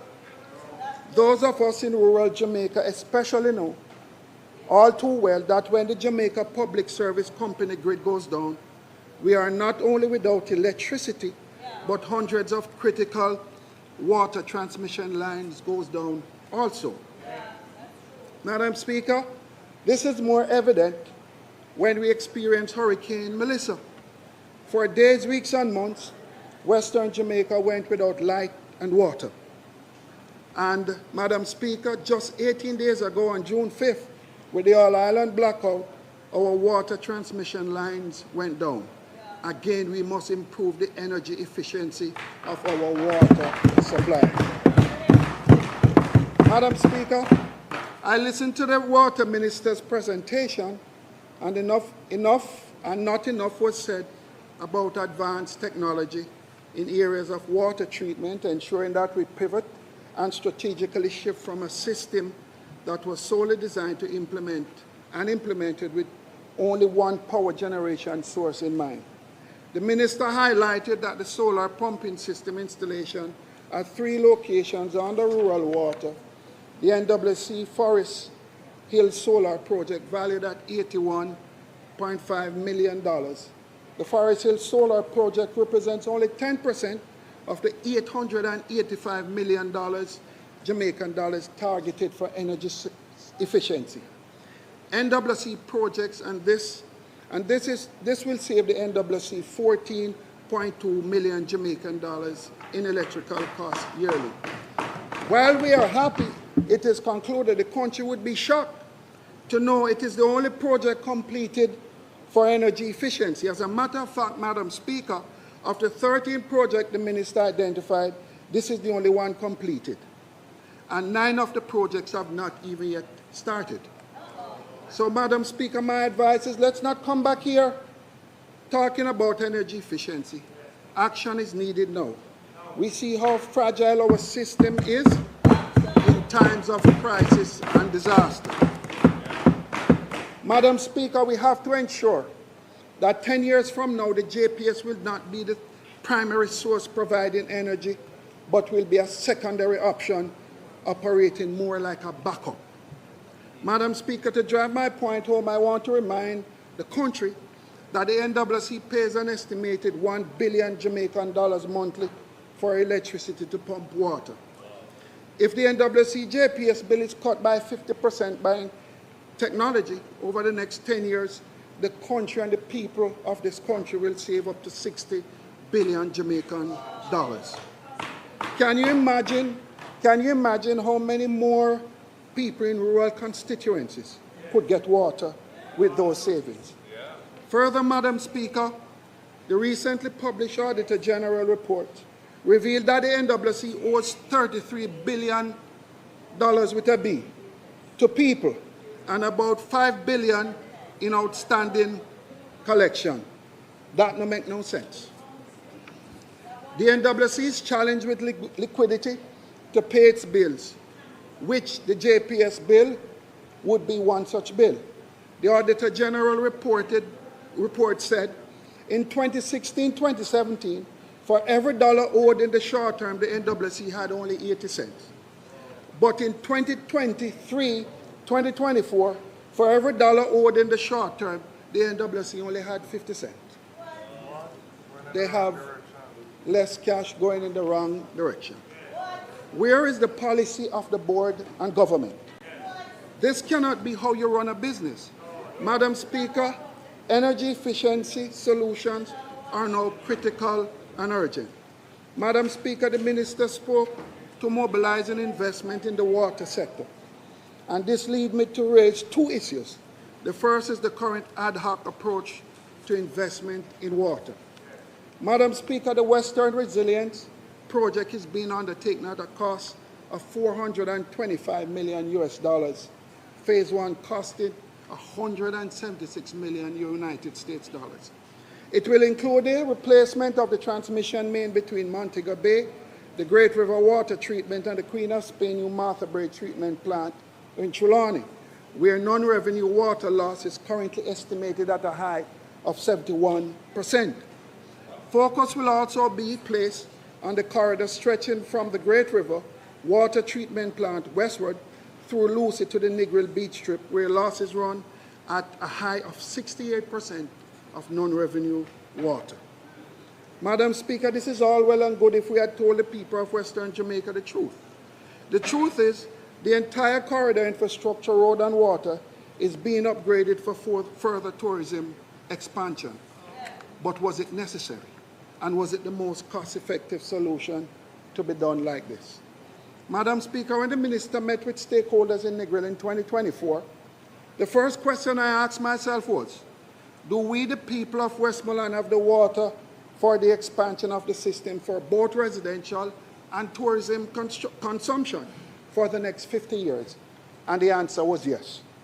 The Roaring River can give you an extra 15 million gallons of water daily. No need to go to Trelawney. The Cabarita River can give you a high of up to 20 million gallons daily. No need to go to Trelawney, bringing the total available water a total of 35 million gallons every single day. So why then should we spend nearly $500 million United States dollar to give the people of Westmoreland water from Trelawney when the water is already in Westmoreland?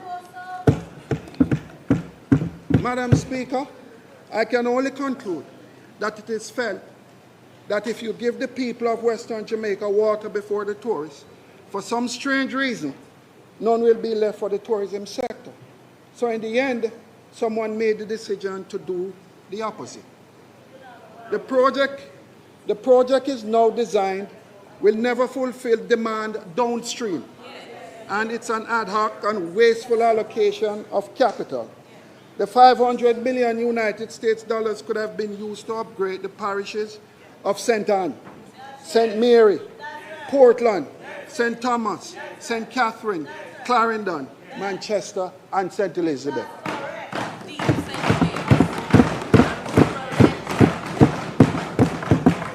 I am therefore calling on the government to do a proper analysis of all the available water supply, current demand for each parish, and the estimates of what the demand will be over the next 50 years. This analysis should then be used to guide the policy direction of the National Water Commission Board and government to determine capacity building for projects such as this one. Until then, we will forever be playing catch-up. That is neither building for resilience nor building wisely. Madam Speaker, the second issue with the level of investment being targeted, it is that this government has a chronic inability to spend the targeted capital allocation. Chronic. Again, from the Auditor General's report, the NWC total capital budget was unspent for all but 1 year over a 5-year period. In 2019-2020, 7.2 billion was budgeted and 8.9 billion used. So they overspent that year. But in 2021 and 2020-2021, 12 billion budget, 5.5 billion used, underspent again. 2021 to 2022, 9.4 billion budgeted, 7.3 billion used, underspent again. 2022-2023, 8.9 billion budgeted, 5 billion used, underspent again. 2023-2024, 7.4 billion budgeted, 5.4 billion used, underspent again. The reasons for underspending, Madam Speaker, vary from delaying execution up to 2.5 years after initial due date, not having pipeline or land access for the work to begin, poor management and communication with contractors.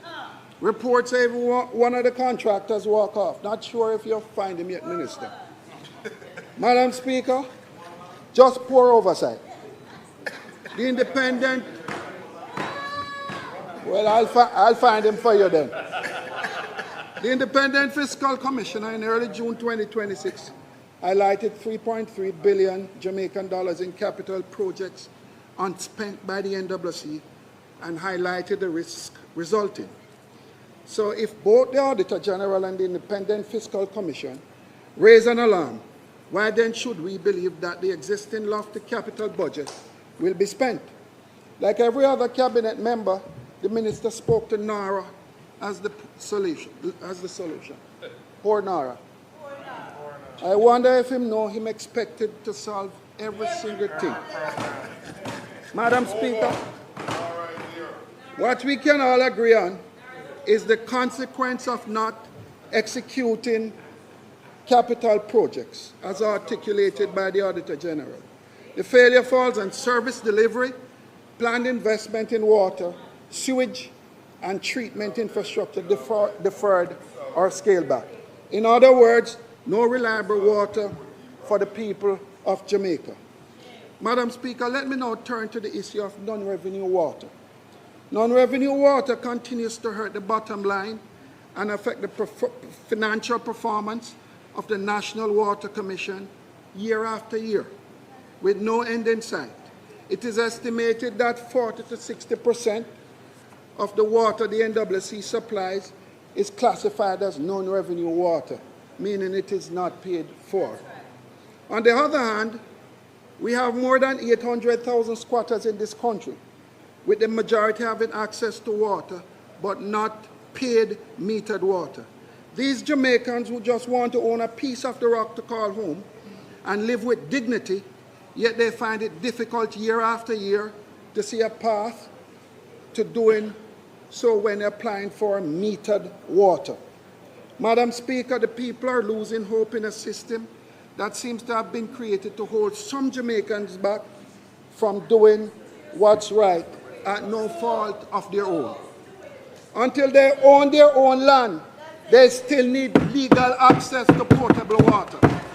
It is a must. Water is life, and we all want that life. So why are we making it difficult for people to get water legally? Thousands of Jamaicans are turned away year after year at the NWC offices for land title issues, to get landlord permission, no proof of address, no national ID or TRN, or they live in a squatter settlement. All this while the NWC pipeline runs right across their doorstep. And we know what our brothers and sisters do out of frustration. Even those who capture a piece of the rock want to have access to paid metered water once the meter is good.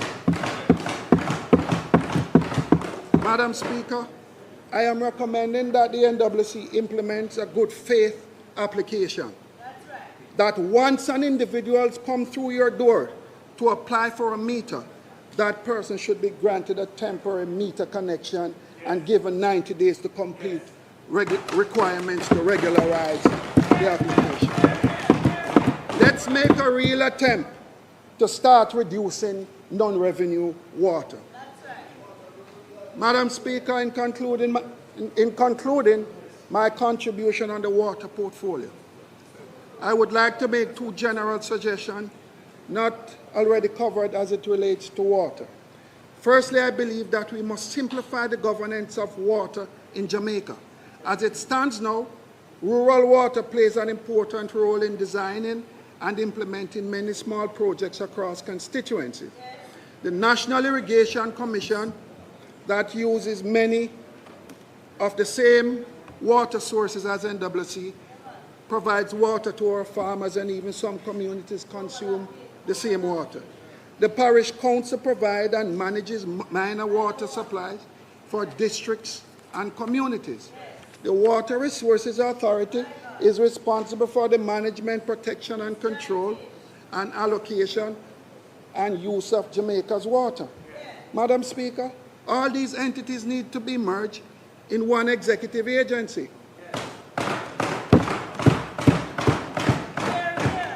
That will provide greater oversight, stronger collaboration, and improved flow of project implementation.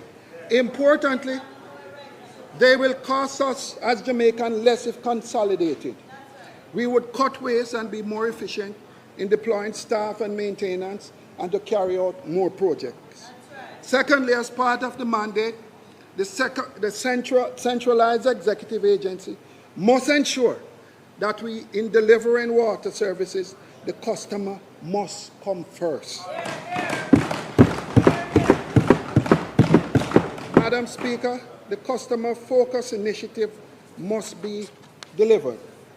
Smart meter installation, so that there can be confidence in billing amounts and consumers are only charged for the actual amount that they use. Increase responsiveness so customers can actually speak to someone when they call to query on the phone. Fixing the issue of earring pipes that gives wrong meter reading from defective meters. Responding to broken lines faster. And finally, coordination with other agencies to ensure roads are fixed within 48 hours after works completed. Madam Speaker, if the NWC is to become efficient and profitable, it must focus on improved customer service, deal with the real cause of non-revenue water, and remove politics and government policies that only favors one side. This is the only way the NWC can and become viable. Madam Speaker, before I take my seat, allow me a moment to end where I started, with my employers, the people of Westmoreland. Madam Speaker, of late, their challenges have rested heavily on my heart. Don't even think I've ever had a relationship that pains my heart like how the struggles of the people of Westmoreland have pained my heart, Party Leader. I'm telling you. Madam Speaker, firstly, it pains my heart every time a constituent calls to say police burning down their ganja field. Ganja farmers are being arrested and charged every day and everything in between. So, Madam Speaker, I reflect on, I reason with myself. I have never seen in my lifetime, and I want you to listen to me, because this affects thousands of Jamaicans, and probably most of your constituents. I want you to listen to me, and I feel passionate about this. I have never seen in my lifetime the police burning down cane field or arresting the cane farmers, even though cane produces rum. And rum can cause harm. But they burn down the ganja field. Yet ganja never hurt Jamaica. I see where in my lifetime bauxite production has hurt Jamaica. Just ask the people of Clarendon, Manchester, and St. Ann. But we still encourage and support bauxite production. Ganja farmers remains unsupported. Yet ganja has never hurt Jamaica. In my lifetime, Madam Speaker, tobacco is planted or is imported and come with a health warning. Yet the tobacco fields are not destroyed like the ganja fields, and tobacco continues to be imported. Yet ganja never hurt Jamaica. Madam Speaker, before the current U.S. President leaves office, ganja, aka marijuana, aka cannabis, may very well be legalized in all 52 states at the federal level. Madam Speaker, I appeal to the CLA, free up the industry, free up the license, and make we ensure we work with the farmers of this country.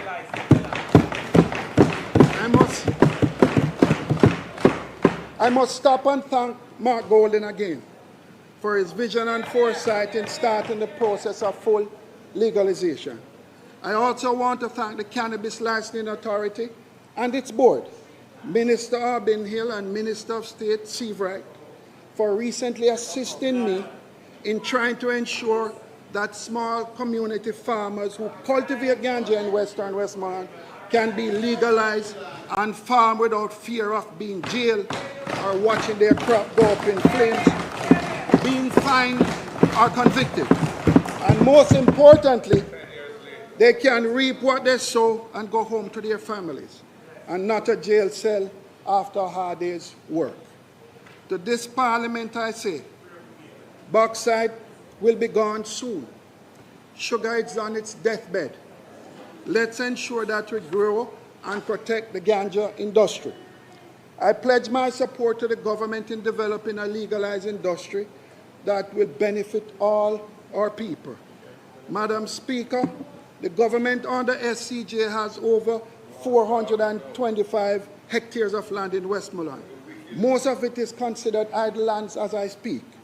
Once again, let's free up the license and put our legalized ganja farmers to work as we speak. Yeah. Let's not fool ourselves. Let's not fool ourselves. When we sell tourism, we sell sun, sea, reggae, and ganja.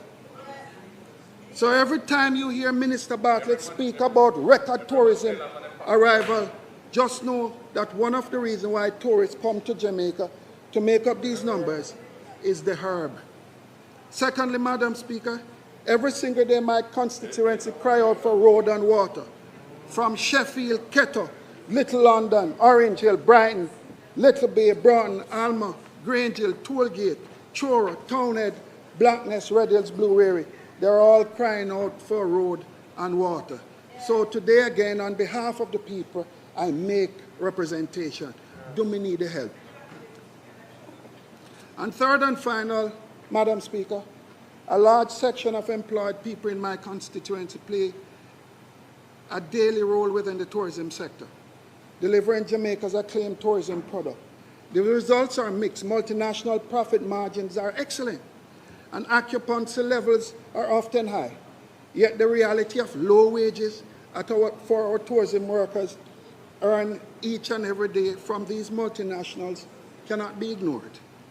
And then, Madam Speaker, there are the small, medium-sized operators who build the grill and the tourism sector who now need some urgent attention, and they need it now.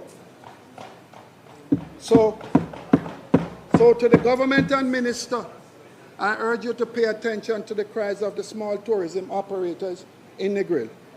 They need help now. Madam Speaker,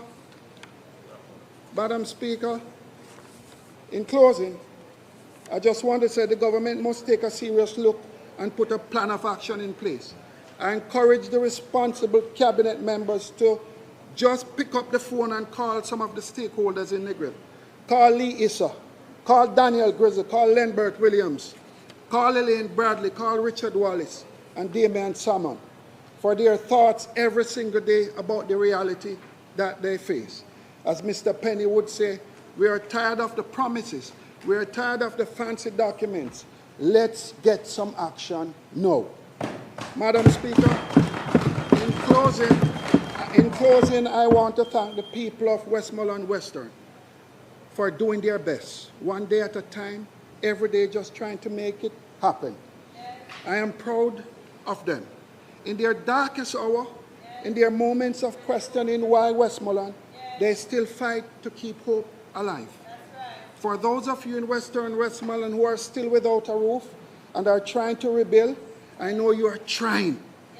Keep that hope alive, knowing that this member of Parliament, your member of Parliament, will continue to fight on your behalf, whether you voted PNP or JLP. Because in the end, whichever track you're on, we all say, Jamaica, land of our birth. Thank you, Madam Speaker.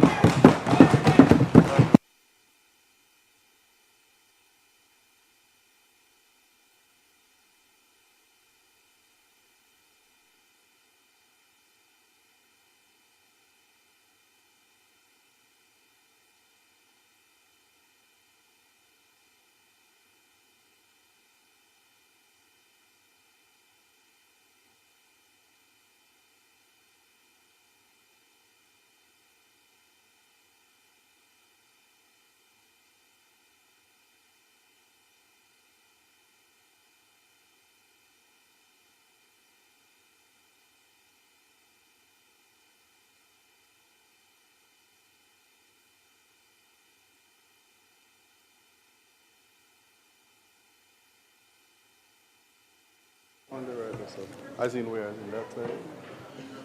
Member from Portland Eastern. That's the wrong photo. It's the wrong photo. It's the wrong one.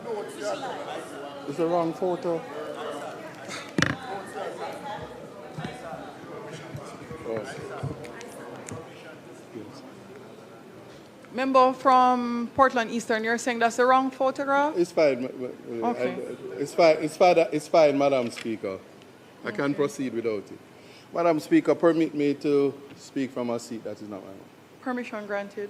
Madam Speaker, before you start the clock, my father, Mandy Augustus, big youth, Buchanaan, OD, is here.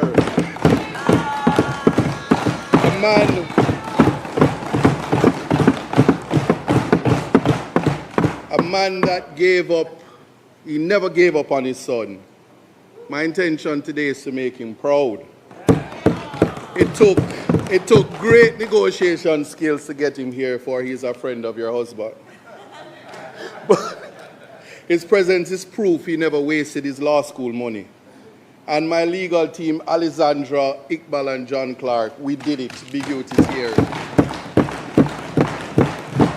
Permit me to thank the people of Portland Eastern, my extended family, for a resounding victory and giving me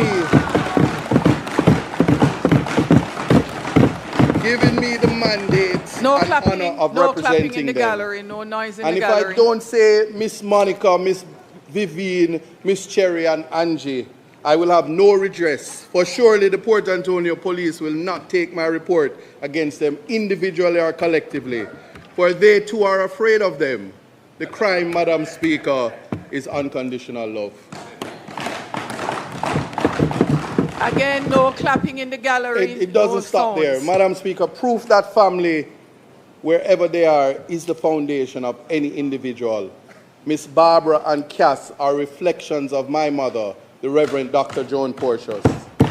They have made my transition to East Portland a rite of passage, and I thank them. I thank my team and recognize Councillors Wayne McKenzie and Dexter Rowland as we celebrate 40 unbroken years of holding Port Antonio and Prospect Division. The students of Titchfield High who are in the gallery, I recognize you. One Titch. And Madam Speaker, you might not know it, but I won Mr. Law many years ago, and Mr. Titchfield is here. He intends to be a member of Parliament one day. I recognize him. I thank my leader, the leader of opposition, the Honorable Mark Golding, for he represents access, opportunity, and vision for the youth of this country to become the best versions of themselves. Together with my colleagues in the Shadow Cabinet, for the confidence reposed in me. Dr. Fenton Ferguson, my mentor and advisor, who is here today, may I acknowledge him. I also acknowledge the public servants in the Ministry of Education, Skills, Youth and Information, in the Ministry of Justice with responsibility for constitutional affairs, and the many teachers, guidance counselors, deans of discipline, social workers, child care officers and youth workers who hold the line every single day, often without thanks and frequently without the tools to do the job. I will take the time to thank Mr. Dayton Campbell, who has ditched the doctor title for big man ball game. Colleagues, knock the desk for him. For he has found a wife, and that is good. Madam Speaker, this is not a pitch to regain my time, which I would have lost, or if I lose it from disorder in the House. But I thank you for representing images of black excellence and invite you to protect me from my colleagues on the other side, who may forget that the basic human decency is owed to me, and they ought to simply listen to the wealth of knowledge and information I intend to share, as they may miss the context. Should they misbehave and cause you to intervene, as you are the umpire of fairness in this honorable House. Authority for my request is grounded in Standing Orders 40A and B. And I also seek your permission to speak the Jamaican language as it may flow naturally as I embark on a topic that I am passionate about. And same. And finally, Madam Speaker... Hold on, thank you for that. If you are asking that a motion be moved, I so do move to allow the member to speak in a local dialect from time to time in his presentation. Those in favor? Those against? The ayes have it. Have you ensured that you have not robbed him of any time? Okay. Please give me back my 2 minutes.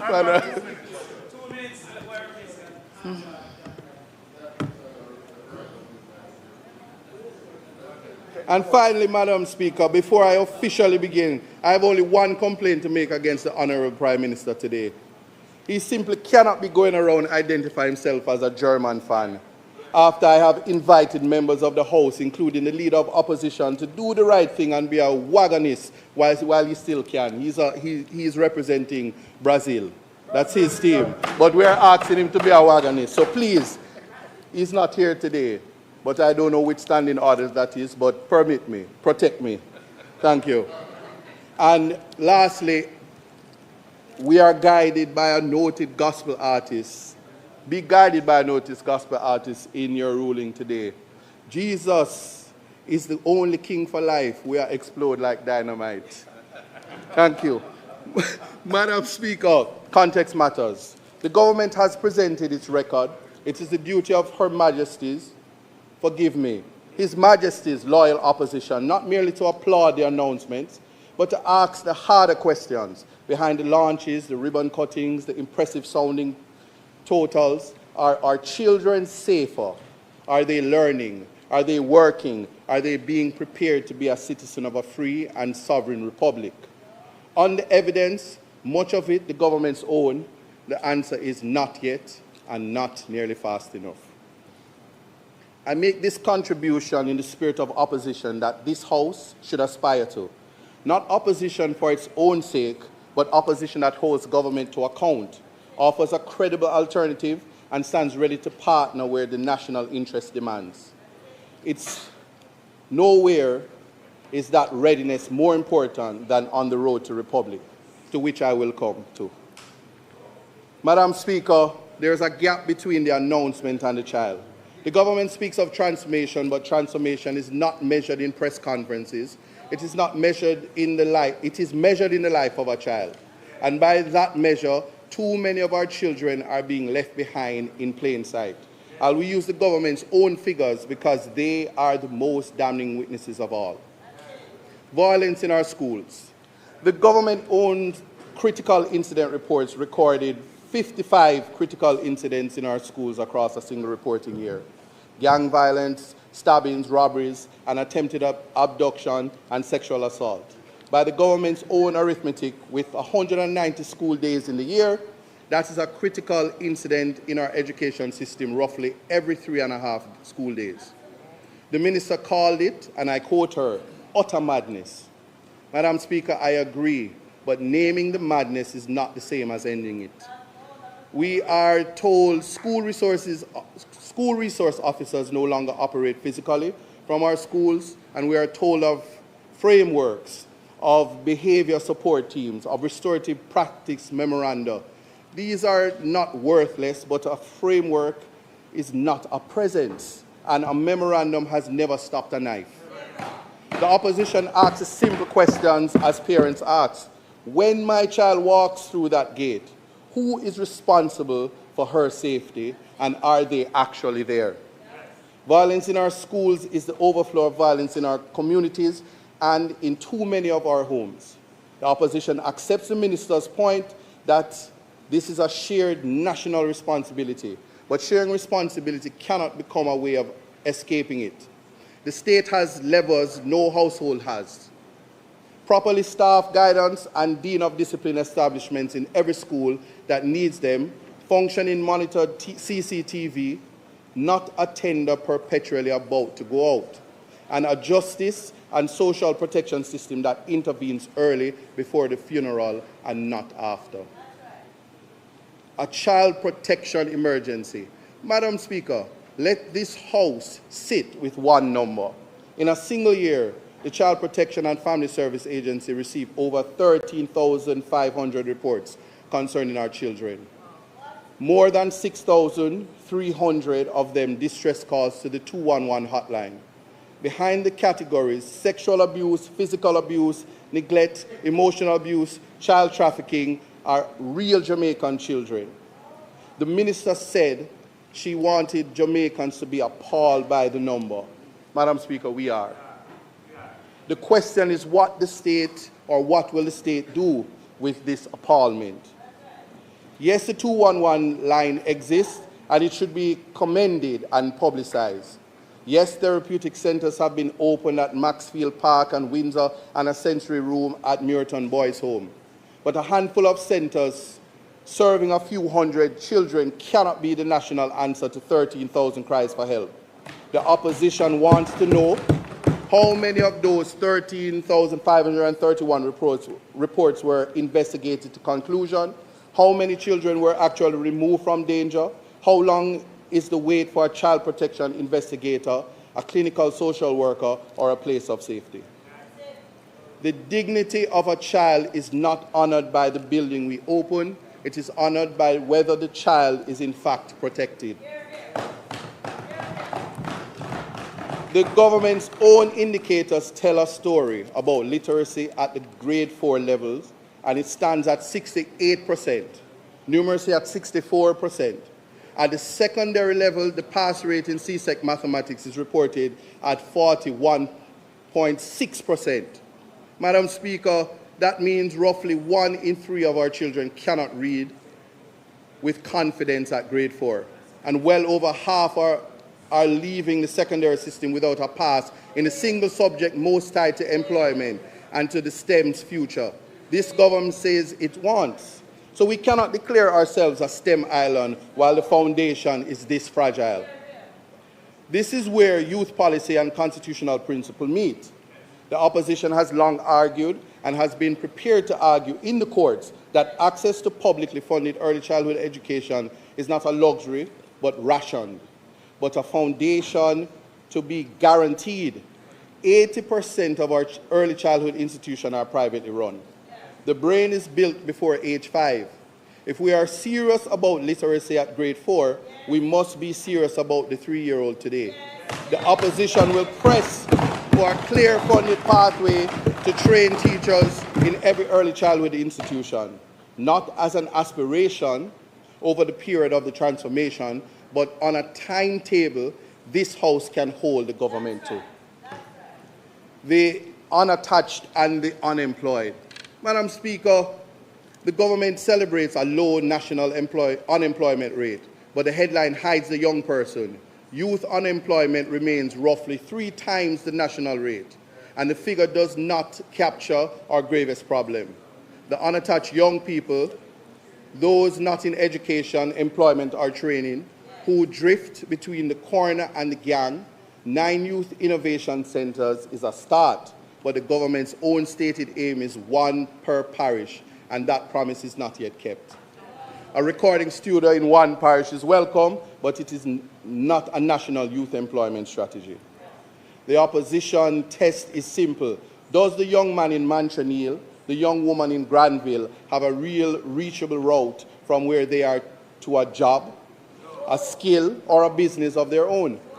This requires that heart, trust, training match to where the jobs actually are.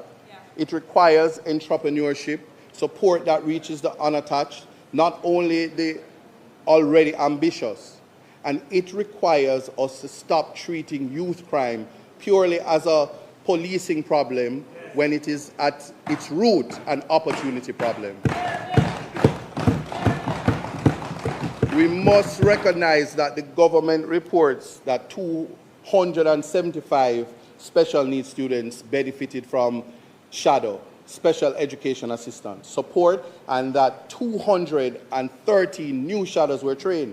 Madam Speaker, set those numbers against the need and they are plainly inadequate. Parents of children with disabilities have been left to plead publicly for support that should be a right. The promised diagnostic center at Case has slipped repeatedly. Every Jamaican child is entitled to be seen, assessed, and taught. The opposition will keep the government to the timeline, that diagnostic center, and on a proper national establishment of special education assistance. We will also monitor the child in state care and the process of leaving to ensure that they don't vanish from state view the day they turn 18. The opposition's alternative. So that we are not accused of criticism without construction. the opposition commits to advancing the following: to supporting the government where it moves in the direction. 1, safety first, a guidance counselor and dean of discipline establishment matched to enrollment in every school that needs it, and a real monitored timeline for school CCTV. Protection that works, publication of how many child abuse reports are investigated to conclusion, and a funded plan to clear the backlog of children awaiting placement and clinical care. Foundations, a dated fund path to a trained teacher in every childhood institution. Opportunity, a youth employment and unattached youth strategy with a youth innovation center in every parish, and skills training matched to actual labor market demand. Mr. Speaker, the social space presents opportunity for the youth to monetize time, effort, and self-employment. My guest, who has found a space on TikTok, Miss June Rosalie Dixon, is evidence of industry. In Portland Eastern, we have launched the Digital Economy Education Program, DEEP, overseen by our very own Ainsworth Edmund. For anyone who has criticized my presence on social media, I say my leader has assigned me to uplift the youth of the nation and meet them at every level in every space. This program addresses the importance of social media and becoming content creators rather than consumers in the space. I invite my colleagues to replicate the initiative if they are so minded. Inclusion means a proper national establishment of special education assistance and delivery of the long-promised diagnostic center. Aftercare, it means that a guarantee that no young person exits state care into homelessness, with transparent annual reporting on their housing and unemployment outcomes. I turn to constitutional affairs, the road to republic and the road not yet taken. Madam Speaker, let me begin with agreement, because on this subject, agreement is not weakness. It is the only currency that can actually change the Constitution. The opposition supports Jamaica becoming a republic. We support removing the British monarch as our head of state and replacing the King of Jamaica with a Jamaican of no divided loyalties. On the principle of patriating our highest law, of enacting for the first time a constitution by us, for us, and made for us. There is no quarrel between the sides of this House. And our agreement is not abstract. The government's own record shows that the Constitutional Reform Committee reached consensus on the two foundational questions. That is the abolition of monarchy and the repatriation of our Constitution. And the term, we have adopted the term Jamaicanizing, first raised in the 1995 report of the Joint Select Committee on Constitutional and Electoral Reform, to describe a supreme law passed by our own Parliament and approved by our own people, rather than left as a schedule to a British Order in Council. The opposition named its members to that committee, and they sat in good faith and in detail from the very first meeting. So let no one in this House suggest that the opposition came late or grudgingly to the table of the Republic. Where the government has stumbled, though, the quarrel is about how and about how much. The government chose a phased approach that would remove the king but leave us in the same breath. Still traveling to London to the Judicial Committee of the Privy Council for final justice. I'm not sure if the Minister of Justice appeared before the King's Council before, and I did some research, but not so. The opposition's position, stated plainly by our leader, is that it should be 2 instead of 1. Well, that time has come for all decolonization, to free ourselves of the crown while keeping a British court as our court of last resort, is to change the symbol and keep the substance. the government answers that final court is contentious, that it belongs in a later phase, and that the people should decide it by referendum. The Justice Minister has urged us, in effect, to get it done, to start with what is agreed and debate the court afterwards. Mr. Speaker, the opposition understands that argument, but we simply did not accept that. A nation should be asked to complete its independence in installments, deferring the most practical act of sovereignty, control of our own final justice, to a phase that may never come. Phase 2 is where good intentions go to wait. Madam Speaker, the matter has compounded the matter because this very House passed an amendment under Section 96(1) and 121, an act to extend the tenure of the DPP and the Auditor General. And it gave no consultation to the very committee it created. Correct. It was Dr. Lloyd Barnett who had to ask for a special meeting to air it. And this is a matter of courtesy. So if the government will not extend the courtesy of consultation on an ordinary amendment, it had the votes to pass alone. How is this House and how are the people of Jamaica to trust its good faith on deeply entrenched questions it cannot pass alone? Well, Mr. Speaker, there is a new arithmetic of this Parliament. We're enough over here. So your 2/3 majority cannot be done without us. Let that sink in. You have to deal with us as a matter of necessity. So that is why the opposition has insisted that this work resumes where serious constitutional work has always succeeded. Leader to leader at Vale Royal. And not delegate it as though were a routine department business left to the Minister of Justice to just deal with it and get on with it. The Constitution is much more important than that. On the issue of the final court, well, the opposition makes 2 points. First, this is not at its heart about the Privy Council versus the Caribbean Court of Justice as institutions. Both courts I have appeared in, Minister of Justice.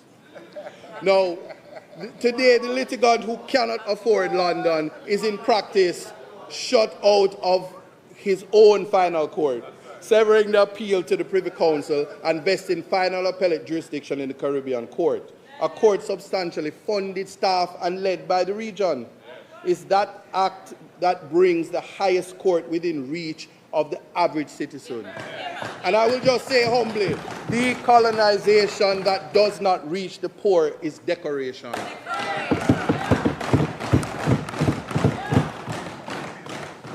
I'm going to repeat for emphasis. Decolonization that does not reach the poor is decoration. Let that sink in. And the Privy Council has given guidance in the Independent Jamaica Council for Human Rights case. We can do it without bringing it to a referendum, but it takes courage. And we were all voted for and put into this House. We should exercise that courage, grow some cojones, and do what we're to do in this House. And, Mr. Speaker, Mr. Speaker, I am not picking on the Minister of Justice, but he did say no human rights problem. And the record answers the minister. Mr. Speaker, during the very debate, the Minister of Justice and Constitutional Affairs declared, answering my colleague, the opposition spokesperson on justice, that Jamaica does not, and I hope will never have a human rights problem. He went so far as to suggest that anyone who claims they need justice in Jamaica needs to have their head examined. I say this without relish. The minister who holds both justice and the Constitution in his charge ought to be the last in this House to pronounce a nation's rights beyond reproach. The claim does not survive contact with the evidence, and not the opposition's evidence, but the sober filing of independent and international monitors. Consider the most recent United States Department country report on human rights practice for Jamaica.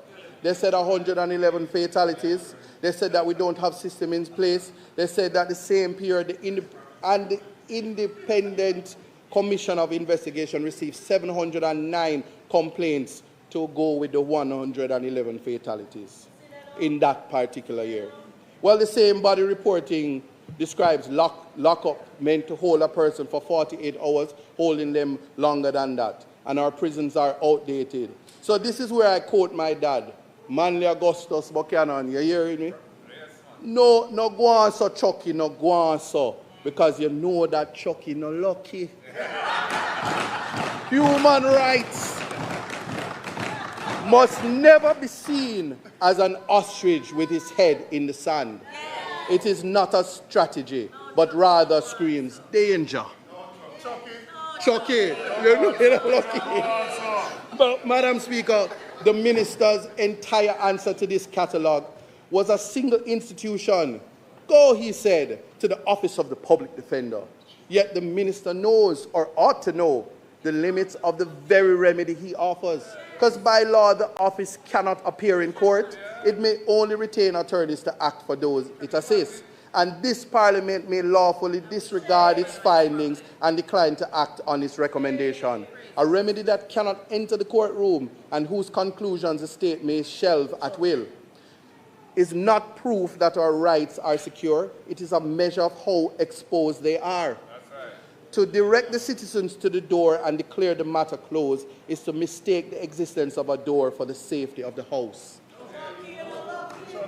Can't live in a door, Chucky. You're not lucky. Madam Speaker, this is precisely why the question belongs in debate. Mr. Speaker, the question belongs in debate on our Constitution. We cannot, in our breath, promise the people a new supreme law that strengthens the Charter of Fundamental Rights, and in the next deny those very rights are under strain in the lives they lead today. A republic worth the name is not founded on the declaration that the problem is solved. It is founded on the courage to name the problem and the will to meet it. That's right. Now, that's right. This comes, Mr. Speaker, this brings to what they call a hot topic, and I bring the heat. Hear this. If the minister doubts the rights require vigilance, let him weigh a matter that is entirely new to our national life. This month, the government signed a memorandum of understanding with the United States under which persons removed from American soil, so the third country nationals, neither Jamaican nor bound for Jamaica, are to be received here and held while they transit to a final destination. The Deputy Prime Minister has told the country that the agreement was approved by Cabinet and signed on the 10th of June, that the United States will pay for each migrant's initial stay, that as many as 25 persons may be received every fortnight, and that 6 of our Caribbean neighbors, Panama, Costa Rica, Belize, Antigua, St. Kitts, and Barbados, have entered into similar agreements. This is a profound step in the life of a small nation, and yet has not been brought to this House to be debated. The government points fairly to safeguards that Jamaica may refuse any individual and that either party may end the agreement at short notice, that there will be health screening, identity verification, criminal record checks, and clearance from the National Intelligence Bureau, and that no person with a criminal record will be accepted. Those assurances are welcome, and I do not disparage them. But an assurance is a promise, and this House exists to test promises against practice. Who reviews a refusal, and on what criteria? What becomes of a person whom we receive but cannot move on? The minister himself concedes that those who elect to remain must apply to our courts for asylum. And there lies the problem, Mr. Speaker. The difficulty begins right there. For the very international reporting the Justice Minister waved away describes a country with no clear procedure for the granting of asylum or refugee status and no consistent system to protect refugees. Each case in the government's own practice handled administratively one by one. We simply don't have a system in place and no legislation. Mr. Speaker, we need not imagine the test, for it arrived on our own shores this very week. On Monday, the 17 Haitian nationals, 10 men, 4 women and 3 children came ashore at Parley Gardens in Port Antonio, in my constituency, and were taken into custody for health and immigration processing, their future, as I speak, uncertain. Here is the question the Republic must be able to answer. If we stand up screening, oversight, and accommodation funded from Washington for 25 persons transferred to us every fortnight, with what consistency, what due process, and what plain humanity do we meet the 3 children who reached Portland in a boat? What? A nation's character is revealed not in the agreement it signs in a comfortable room, but in how it treats the frightened stranger who arrived unannounced. This is why the matter belongs in this debate and not merely in a press briefing. Jamaica, I will submit that Jamaica has a human rights problem. Madam Speaker, Mr. Speaker, a generation that has never tested its institutions is watching to see whether constitutional reform will be cosmetic or genuine. If we are opening the Constitution, let us be brave enough to address what the people have repeatedly told the pollsters they want. We must think of human dignity, we must think of the right to life, we must think of freedom of expression. But most importantly, when this book is open and the Minister of Justice and Constitutional Affairs starts to do this, we must think of term limits. We must think of fixed dates for general elections, integrity and campaign finance reform, constitutional entrenchment of the Electoral Commission of Jamaica and the Office of the Public Defender, areas where the opposition believes consensus is genuinely in reach. A settled answer on the nature of the presidency, protection of the Charter of Fundamental Rights and Freedoms, ensuring that the new constitution strengthens and never dilutes the rights our citizens already hold.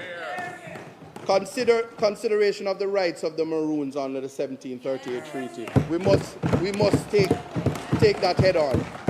And Mr. Speaker, much of this ground has already been walked, and the opposition does not begin from zero. The Reform Committee has deliberated the form of the presidency, distinguishing an executive president from a purely ceremonial one, and it has favored Jamaican rather than Commonwealth citizenship as the qualification to sit in our Parliament, with a test of allegiance for those of dual citizenship. We start these conversations from consensus already built. The opposition asks only that the government have the nerve to carry that consensus the full distance and the generosity to add to it the reforms the people themselves keep asking for. Madam Speaker, Mr. Speaker, every advance in our constitutional history has been bipartisan. Independence itself rested on the cooperation of Manley and Bustamante. The reforms of the 1990s carried the name of Patterson and Seaga. The Charter of Fundamental Rights and Freedoms in 2010, perhaps the final constitutional achievement of the modern era, was passed by a partnership between the Jamaica Labour Party, Prime Minister, and a People's National Party leader of opposition. Not one of these was the work of a single party in a single term. The Republic will be no different. It will be built by both sides, or it will not be built at all. And I would just say, our young people and the Constitution. And here, Madam Speaker, the two halves of my portfolio finally meet. The young Jamaican who cannot read at grade 4 will not read the Constitution we write. The unattached youth who believes the state has never protected him will not believe the Republic belongs to him. A new constitution by us, of us, and for us is empty if a generation has been taught by experience that the state's promises are for other people. So let civic education be real and not tokenistic. Mr. Speaker, if we want our young people to claim the Republic as their own, the youth voice on the Constitution must shape the outcome and not merely decorate the process. And the National Public Education Campaign on the Road to Republic must reach the child in the classroom in Fair Prospect and Haile Selassie High School, as surely as it reaches the platform here in Gordon House. Give the young a constitution they helped to write in a country that has kept its promise to them, and they will defend it for the rest of their lives. Mr. Speaker, in closing, context matters. The government has asked the country to trust it with transformation. The opposition asked the country to demand something more rigorous than trust, to demand evidence. Are our children safer in school? Are they protected from abuse? Are they learning to read and to count? Are our young people working? And will the Constitution we hand them be the full inheritance of a free people, or half-finished decolonization that left the most practical sovereignty for another day? On youth, the opposition will hold this government to its own numbers and offer a better way. On the Constitution, we extend our hand once more. Meet us, leader to leader. Bring back the bill in a forum that completes the work, and let this Parliament, in which neither side can act alone, do together what neither side can do apart. Let us finish the unfinished circle of independence. May God grant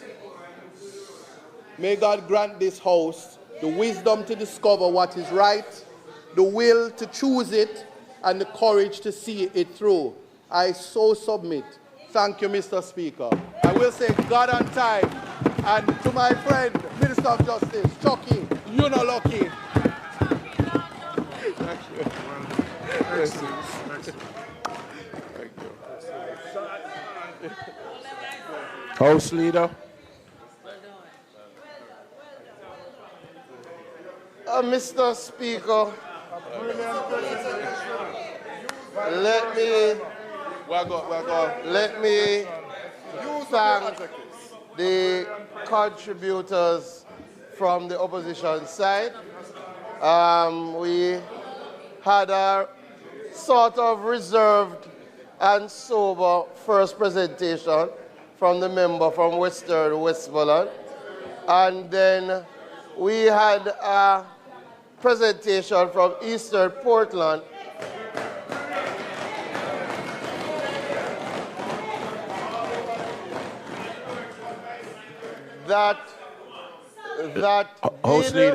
House Leader, just a reminder to those in the gallery, you are not in any way to disturb the proceeding. No clapping, no shouting, no banging. We had a presentation from the member from Eastern Portland that did raise some points. However, at one time I wondered if he was the spokesperson on current affairs. With that said,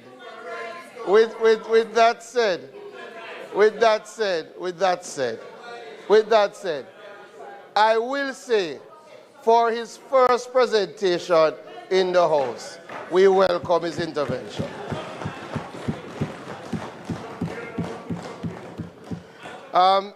Mr. Speaker, we're going to continue in public business. I will take this opportunity to welcome the members from Eastern Portland. They were not here when I spoke earlier. And I'm very happy to see the students from Titchfield, which is among the best institutions in our country. A very, very good high school. Very good high school. We will now take the... Oh, and Big Youth. I definitely want to use the opportunity to welcome Big Youth and big him up for joining us in the House. I know the Prime Minister would be happy. I know the Prime Minister would be happy to see you here.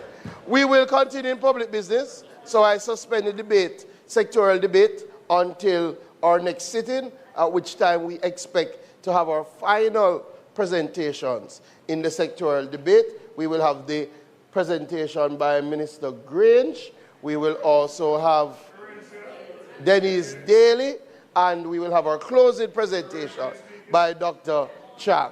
We will now, so I ask that the debate be suspended, and then we will go directly to the Minister of Labour as we will commence the debate on the minimum wage bill. The request is on the floor for the suspension of the sectoral debate until further notice. Those in favor? Those against, the ayes have it. House Leader.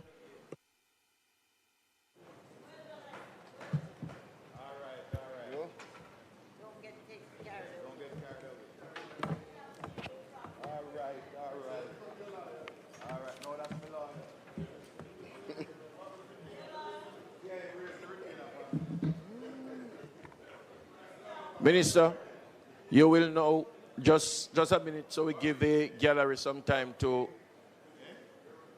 leave.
Minister,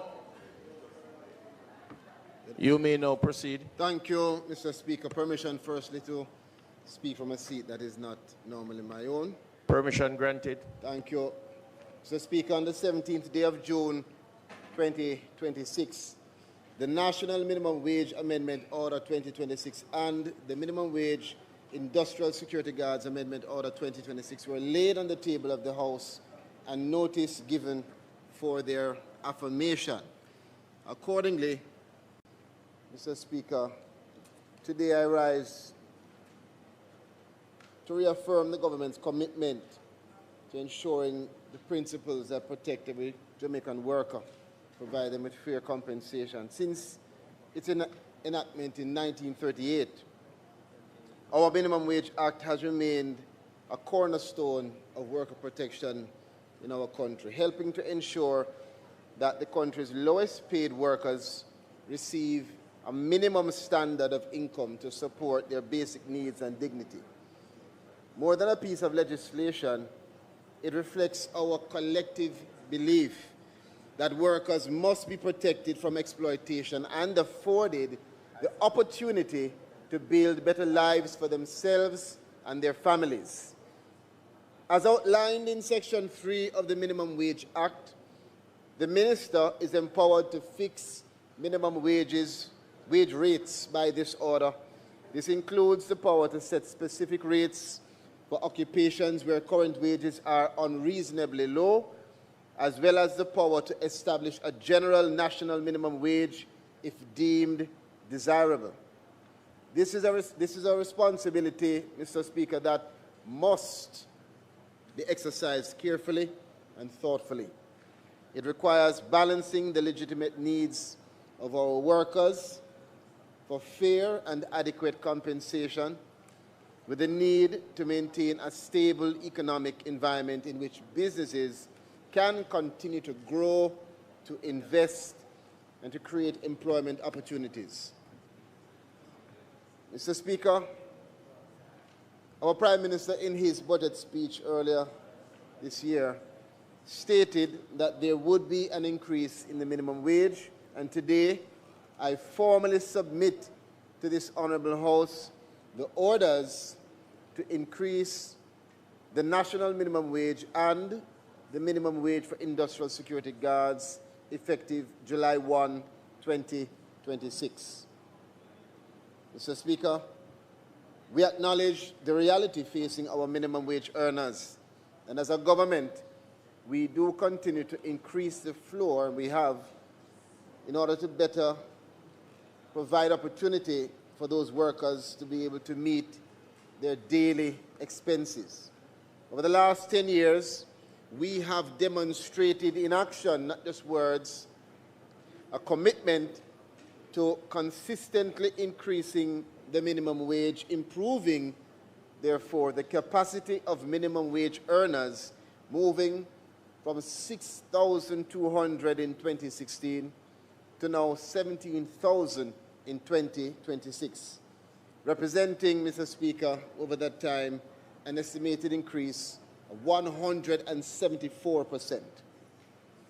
Of note, this increase is the 5th consecutive annual increase. Now, Mr. Speaker, it's important to note the government has not treated minimum wage adjustment as an isolated act. This is a part of the broader commitment to improve living standards, to strengthen economic security, and to ensure that national progress is shared more fairly across society.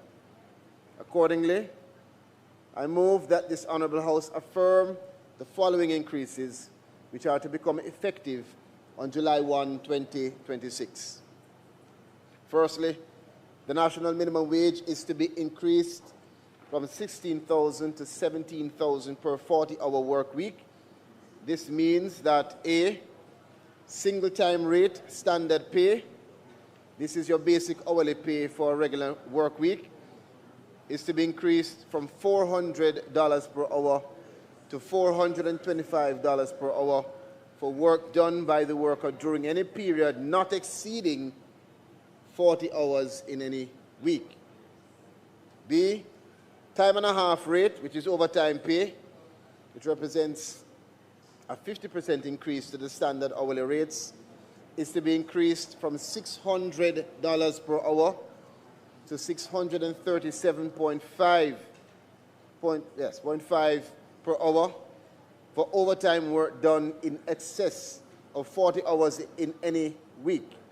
And C, double time rate, which is the premium pay. This means you get paid twice your regular hourly rate, is to be increased from $800 per hour to $850 per hour for work done by the worker on rest days or on public holidays.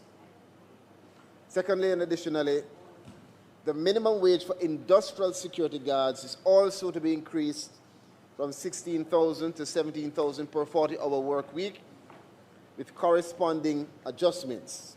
A, single-time rate standard pay is to be increased from $400 per hour to $425 per hour for work done by the worker during any period not exceeding the 40-hour work week.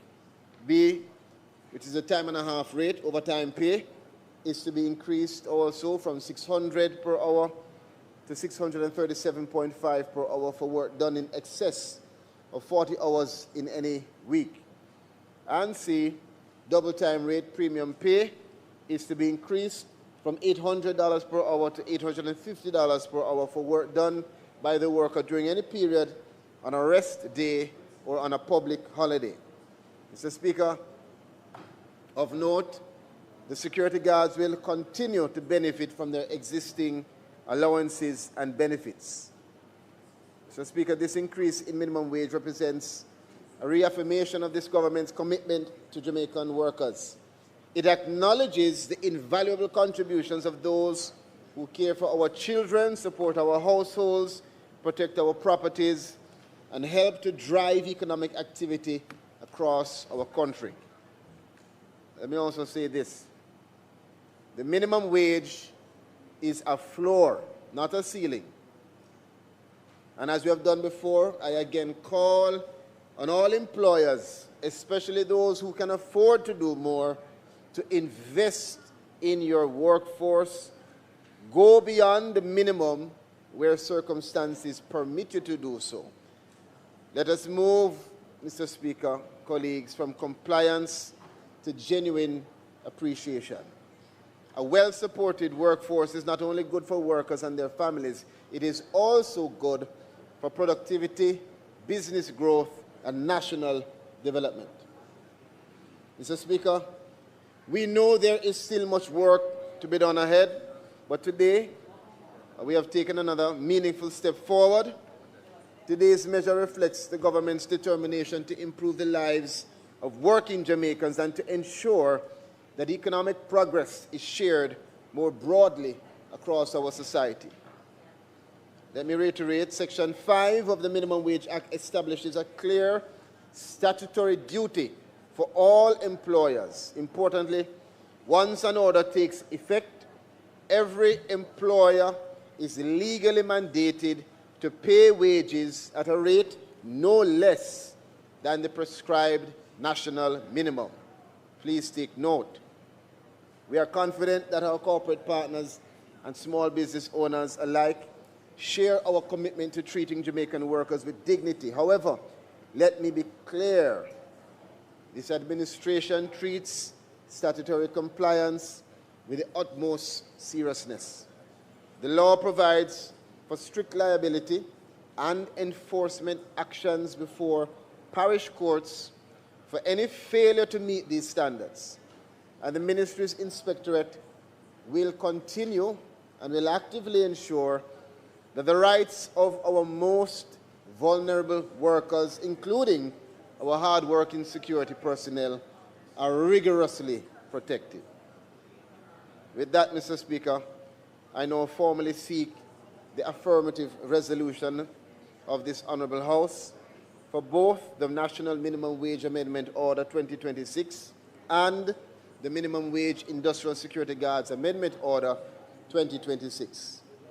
Let me close by reaffirming that us act decisively, Mr. Speaker, in support of Jamaican workers.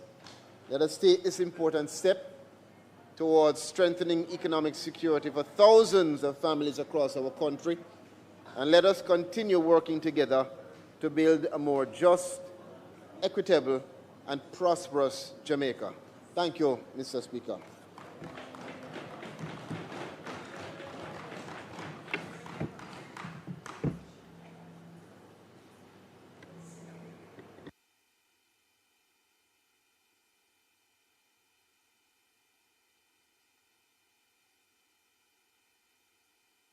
If there, oh, somebody else speak.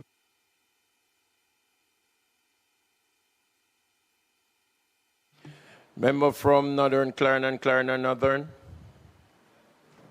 Thank you, Mr. Speaker. All right, Mr. Speaker, as I listened to the Minister announcing what the government has proposed to be an increase, it brought me right back to the government's promise of August into September 2025 to increase the minimum wage to $32,000 over a 5-year period.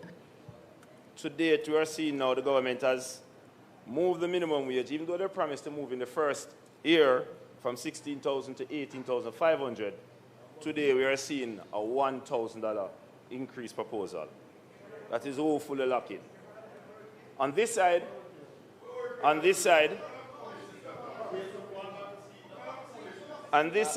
we propose, from the outset, we would have proposed that we wanted a livable wage, not a minimum wage. We have an inflation rate of 5.5% operating at. An increase of $1,000 is certainly not one that can match the growing cost of living of our people against the election promise. So, Mr. Speaker, this is woefully lacking. We want to say that the proposal to increase the security guards' fee by $1,000 as well, which initially had a special rate, a special minimum wage, and we noticed that there was no mention at all of the special benefits that goes to the security guards who carries firearm and looks after the dogs. There is no mention of the increase in that special benefit at all. So that is also something that is missing from the proposal. And the minister will have to say where that is. We want to also say to the minister if there is consideration being given to the businesses that has contracts with the government, if they are going to get an opportunity to renegotiate their arrangements so that they can facilitate this increase that you spoke of, and that you are also indicating that it is legal and you are saying that they could be taken to the parish court. You have to make sure that they're in a position to be able to afford the increase, because not just the minimum wage increases, but every other cost that comes with increasing the minimum wage. We also have questions around the use of percentages. And the use of percentages certainly gives a picture. As you said, 174% over a number of years, but it does not speak to what the people are facing today.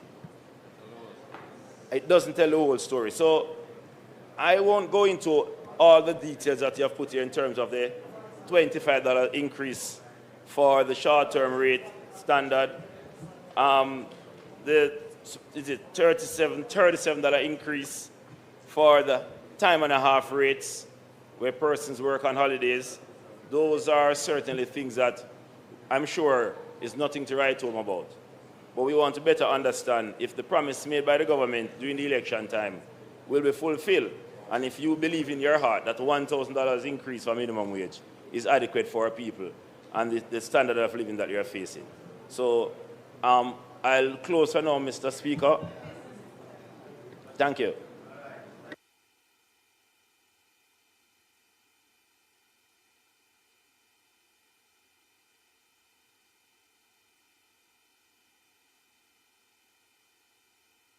Member from St. Catherine,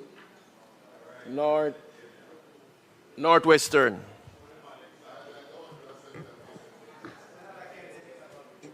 Thank you, Mr. President, Mr. Speaker. And I ask you, Mr. Speaker, for your protection as I seek to contribute today. Chucky, member, you're not lucky. No. Member, you ask for protection, but you're the one troubling somebody else.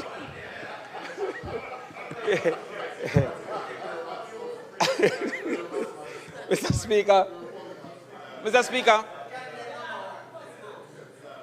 no maths is necessary today, but I want to make a special appeal on a category of workers that this particular bill don't represent today.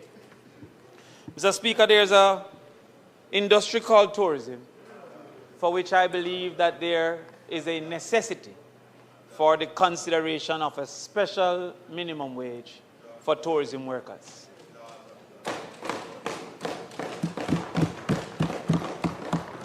The reason, Mr. Speaker, is that they are not the normal type of worker. In many situations, for one, their time is unpredictable, and also their time of work exists in hours that is not only risky, but also more expensive for travel. Also, Mr. Speaker, the area in which they exist, because of the prevalence of tourism, often has a higher cost of living in those areas that is not considered by those who are paying the minimum wage. I add as well, Mr. Speaker, that their time of ending, as the member from North Central would know, that one over there. North Central, St. Anne. Yes, he would know that their time of ending is unpredictable. I give the example of a bartender who cannot claim that 10 o'clock he's leaving if people are still at the bar. And a waitress or a waiter who can't pick up themselves like the rest of us to wash our face at 4, in preparation to leave at 5. In addition, sometimes those who are less au fait with the fact shouldn't make the comments on the behalf of the government. Because many hotels don't allow tipping. Indeed, that is something that we should talk about at another time. But there is also, Mr. Speaker, within the service sector, a often uncalculated labor called emotional labor. The effort to be friendly even when your current state of mind does not facilitate that friendliness. One of the #1 reasons for burnout in the hotel sector is that emotional labor.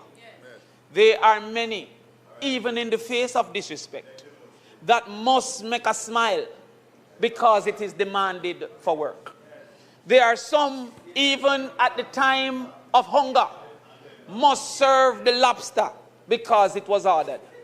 Indeed, there are some that return to homes that don't have the necessary roof, bed, or walls, having left a sprawl of luxury.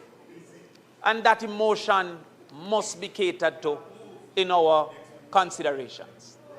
We believe that it is necessary, if a country is really serious about its development, that an industry that is a major contributor and a major earner of wealth, that a special consideration for persons who work under special circumstances with special realities due to the realities of their geographic space, that a special minimum wage be considered. That here is not represented. So while it is I am confused, for the same reasons that I purported why the security guards have been changed to the normal minimum wage, I once again make a serious appeal that a special minimum wage be made for service sector, in particular our hotel workers.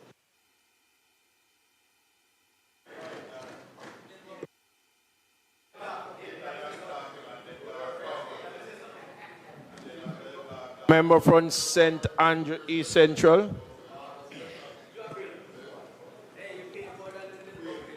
Thank you, Mr. Speaker. Mr. Speaker, having examined what was announced by the minister, let me share the reality of the numbers. 6 and 8% respectively, with an inflation rate of 5.5%. It just cannot add up. 5.5%. Check starting. But beyond that, Mr. Speaker, there is a challenge. The minister glowingly stated about what penalties would forthcoming for employers. The employers also need some protection. When these rates are announced, it takes months for the Ministry of Finance to make payments available to supply these, or to conform with these announcements. The minister would know that the last minimum wage that was announced, and the Minister of Finance would also know that it took 6 months before the employers were compensated. I guess I am asking, Mr. Speaker, for equity in terms of when these announcements are made, that budgetary allocations are also made to ensure that the employees can satisfy the mandate by the minister without penalty in front of the courts. It is for too long. It is for too long that we continue to ask employers to subsidize the services of government. It becomes burdensome. We have other attendant costs, like bank charges, that is not considered. So I rise, Mr. Speaker, to ask for equity across the board. I thank you.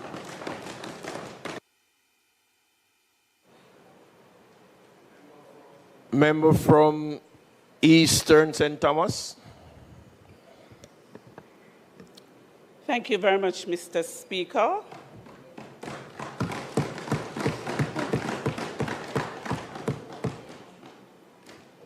Minister, I rise to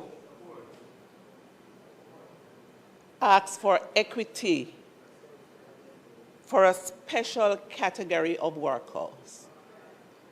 And that category of worker is the laborers that are working on the road project. Yes. I am not sure if you're aware, Minister, if you're aware that these laborers work Sundays, Saturdays, and holidays, and they are not given that special treatment as it relates to overtime and time and a half. I am appealing to you, Minister, to consider this special category of workers who have to be out there working in the broiling sun. I thank you, Mr. Speaker.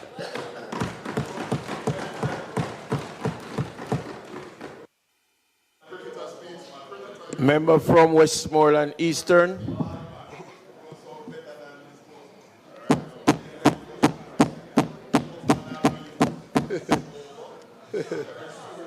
Thank you, Mr. Speaker.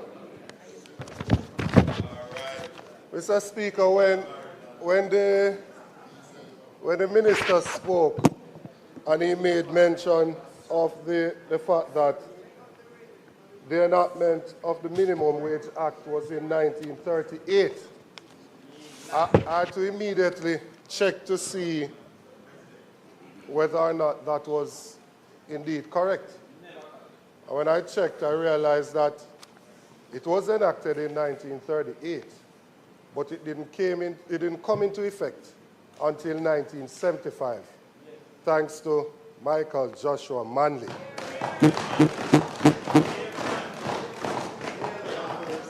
And so we can understand the origin of the Minimum Wage Act and the importance to this side of the aisle to provide that level of protection to those who are at the lower scale on the employment ladder. And there's an important point that I want to make, Mr. Speaker, and that is, before we do an increase in the minimum wage, there are certain consultations that are normally recommended and required. And I think we need to stick strictly to those consultative measures prior to a recommendation of an increase. That will prevent a political party on the eve of an election going on a political platform to just make a wanton announcement of an increase that they then renege on for some reason or the other when they get to government.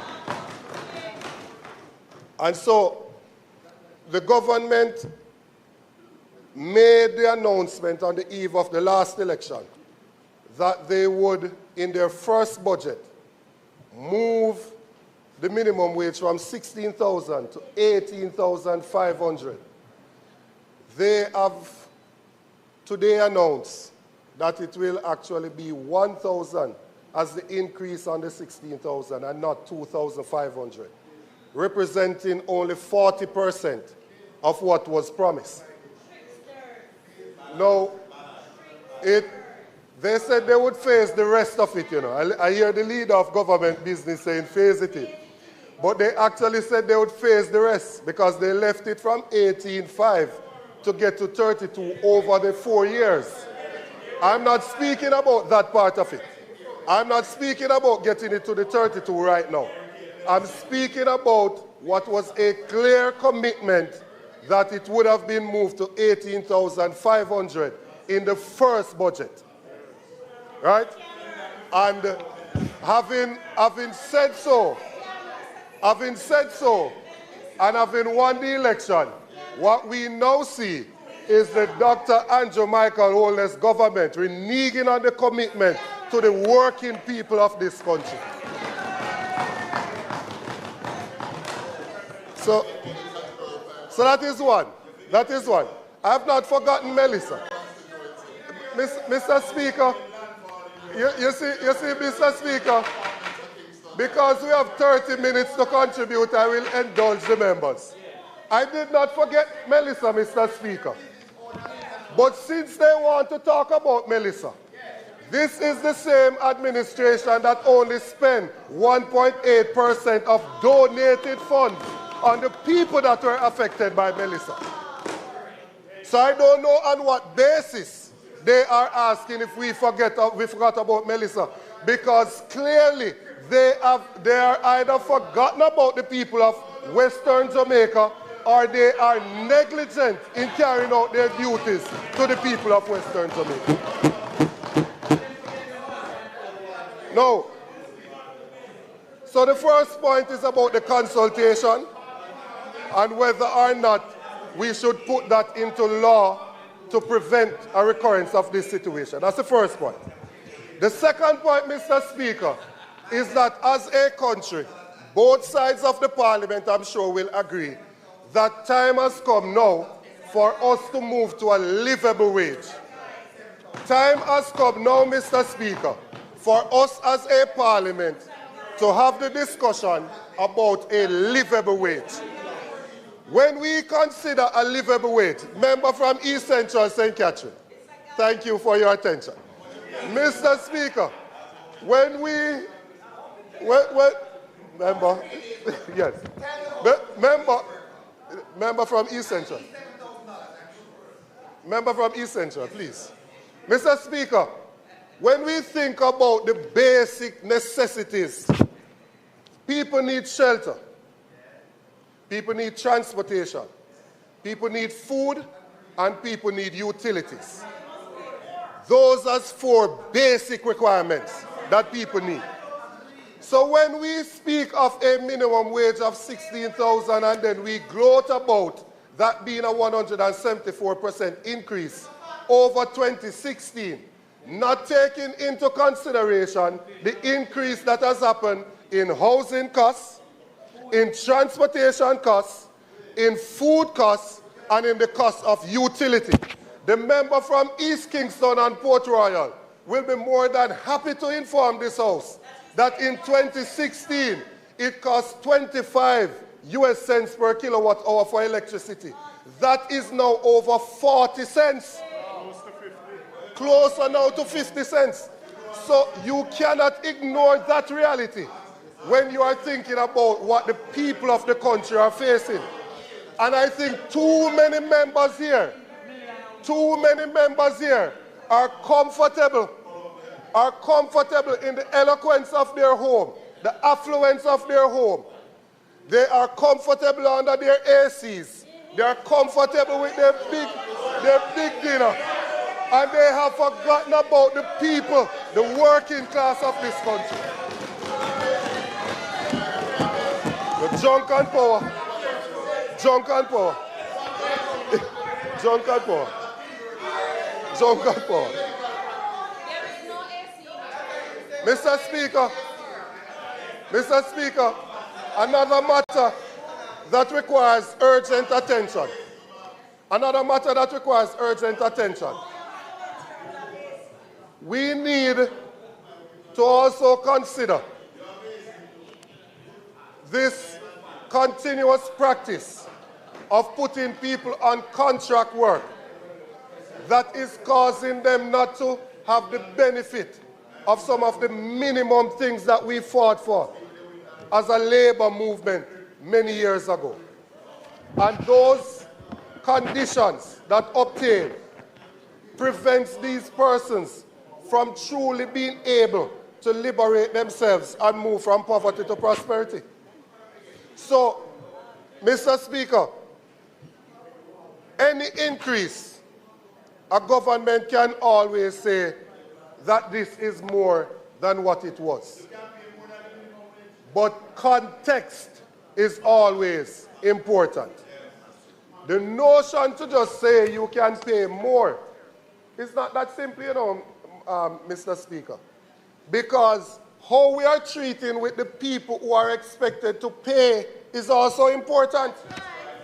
The teachers are now currently upset with the government. The police are upset. Up to today, there was a protest by some nurses over the conditions.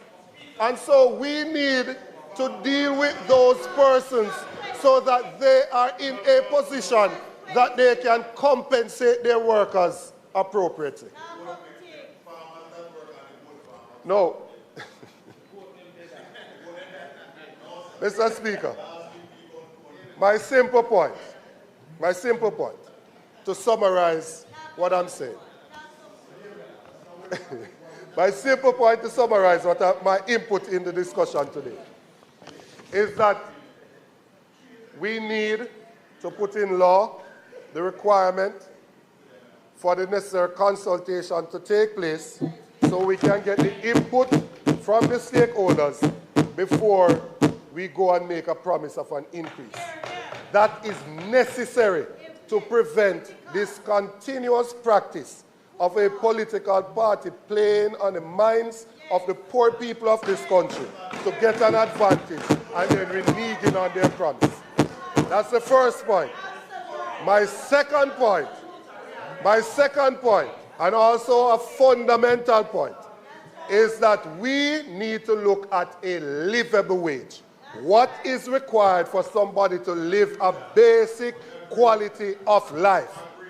The minimum wage is not currently providing that solution because the increase that people are facing with the cost of shelter, the cost of transportation, the cost of food, and the cost of utility is causing persons not to be able to take care of themselves and their families. There are members here, they might be ashamed to admit it, but they have to be budgeting. There are members here who have to be budgeting because if they don't budget properly, they're going to run out of money before the month ends. So just spare a thought for those persons who are earning on the lower end. Only God knows how they are surviving.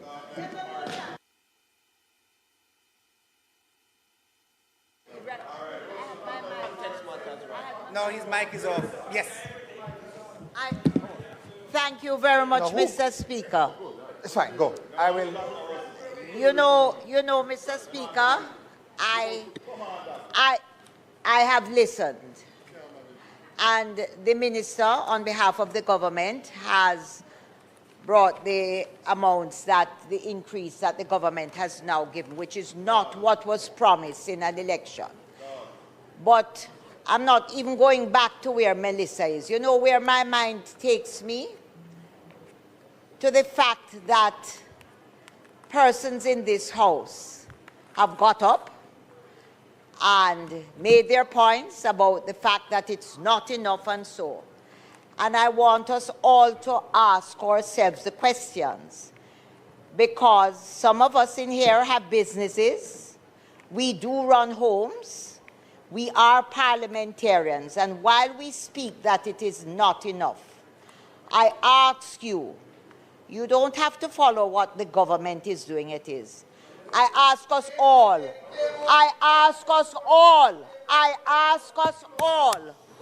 how much do we pay our workers in our business, at our homes, and in our businesses? And remember, just remember that when you stand and ask those questions, the workers you employ in your business are hearing you. And if indeed the answer to that is in the negative or the positive, it tells the truth about us, whether we are pontificating to the public or we are genuine about, I am on my feet, member. I'm on my feet. I listened quietly to you. I don't need your protection. I listen to you and I expect you to do so for me. I am saying to all of us in here that the questions you have asked are being answered by our workers in our businesses and in our homes. So we are saying to those very people exactly who we are. Are we standing for two reasons: to oppose a government or just to pontificate? Because we must ask ourselves the question, are we conscious? Are we doing what we are asking the country to do? Thank you very much.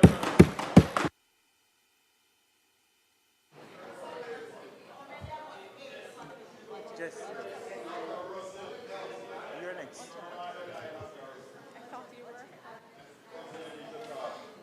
Member from St. Catherine East Central. Mr. Speaker, I rise to make the point, part of which was made by my colleague from Trelawney. The truth is, Mr. Speaker, that there should be no Jamaican working less than $35,000 per week. That is just the plain truth. However, Mr. Speaker, hang on.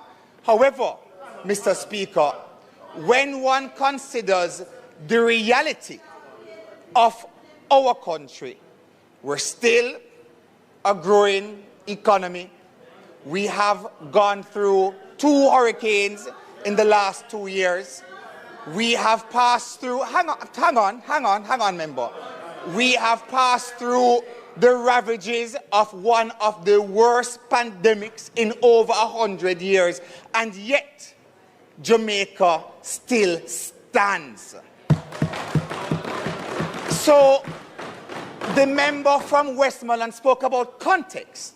So let's put Jamaica's economy over the last decade in context. So the blood clot Andrew Wallace never think about that when he give himself 300% salary increase. Why the fuck you never tell Andrew saying he can't give himself 300% salary increase?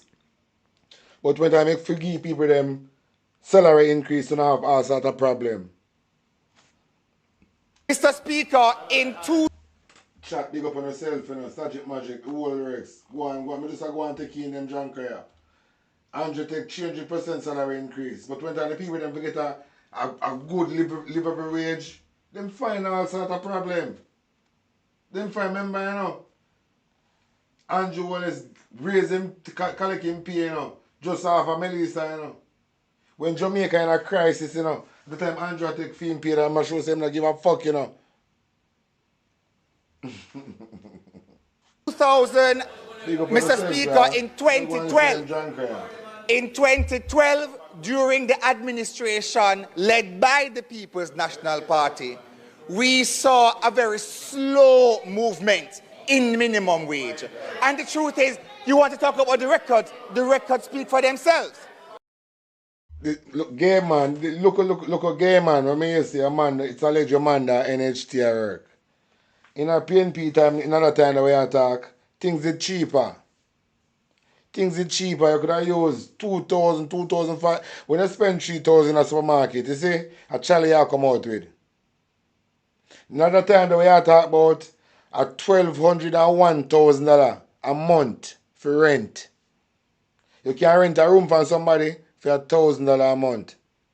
So, I think that these people that on drugs are high on ecstasy when a man gave him last night. Minimum wage was increased from 4,500 to 5,000 to 4,000 to $5,000, Mr. Speaker. A very small increase of just $500. Between 2014 and 2016, the minimum wage under that administration moved from $5,000 to a mere $5,600. A very slow increase of another $600. Fast forward to 2016, Mr. Speaker, and minimum wage in Jamaica moved in 2016 to 6,200. 2018, another increase to 7,000. 2023, another increase to 13,000.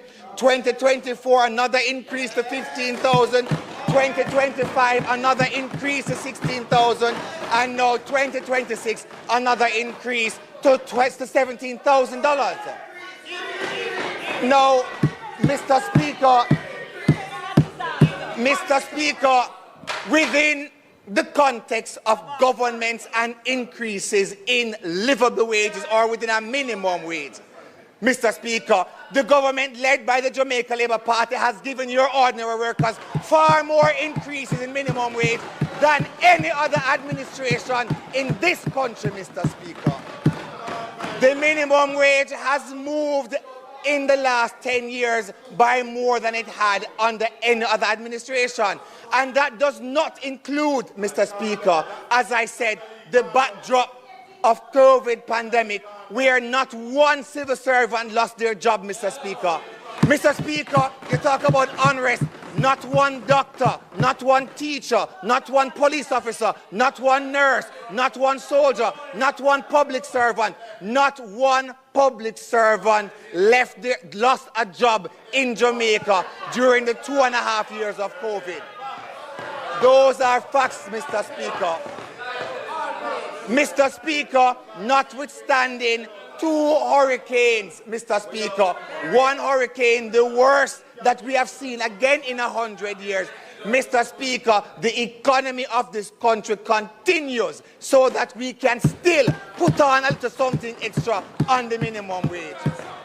No, Mr. Speaker, it is not perfect. It is not ideal, but it is a minimum. And, Mr. Speaker, there is nothing that stops any member in this House, any business person, any professional to pay more. So, Mr. Speaker, there are some persons who will pay an average week of 30,000. Some will pay 35,000, Mr. Speaker. There are some who will pay a day's work of $7,000 a day. So, Mr. Speaker, it is for all of us. And I can say I lead by example. I don't just stand up here.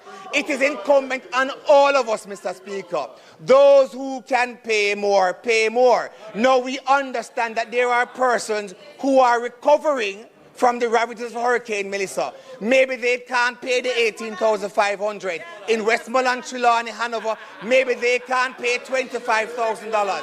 But, Mr. Speaker, at the very minimum, they must pay $17,000, Mr. Speaker.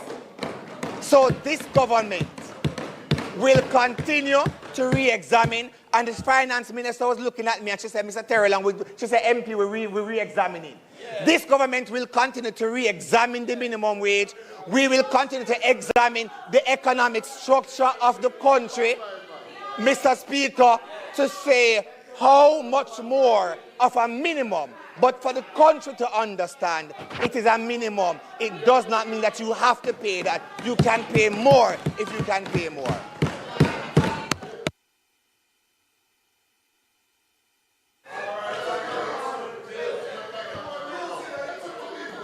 Minister.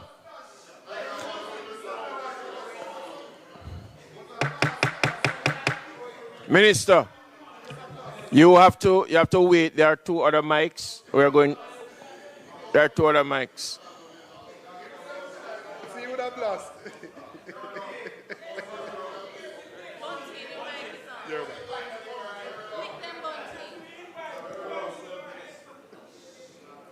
Thank you. Thank you, Mr. Speaker.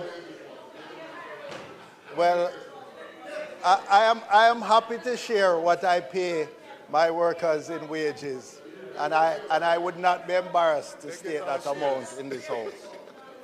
But the 2 points I want to make, I keep hearing about comparisons about increasing the minimum wage between 2012 and 2016 or 2015.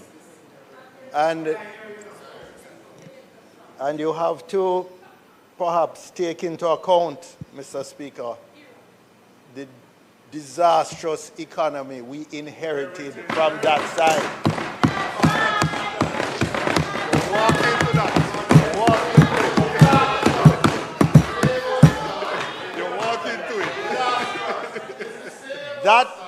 That is the reason. That is the reason we could not increase it more. So that's the first point. But the second point is when we look at a comparison across the Caribbean. When we are paying the Prime Minister and the Cabinet, affordability is not a consideration. We have the highest paid Prime Minister and Cabinet in the entire English-speaking Caribbean.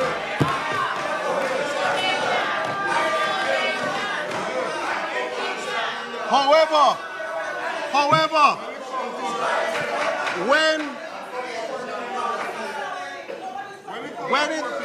when it comes to those at the bottom, we are way behind the Bahamas, we're way behind the Barbados, we're way behind many other countries in the Caribbean when it comes to those at the bottom.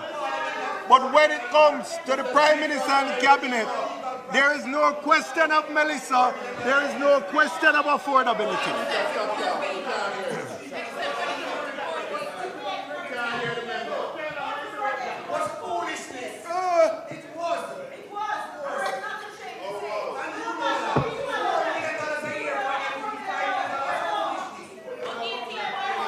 All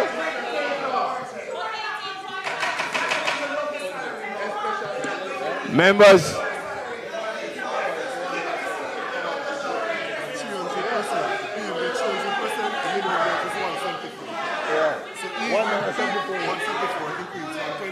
yeah. So member, are you seeing me on my feet?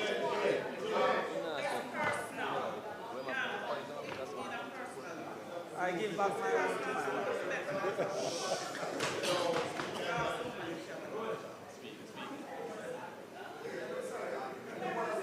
Yes, Mr. Speaker.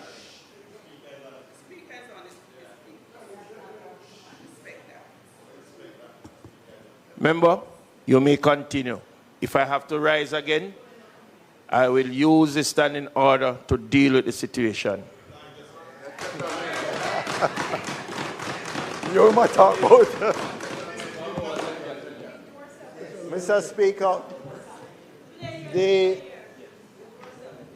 recently we heard sectoral debates and we spoke about the danger of replacing the sugar plantation with the hotel plantations. And we're seeing a trend where in this country, the elites, whether they be political elites, whether they be economic elites, they are the ones that the system is designed to facilitate. And when I use the example of the Prime Minister and the Cabinet and the Ministers of State, I am not grudging anybody getting a fair wage.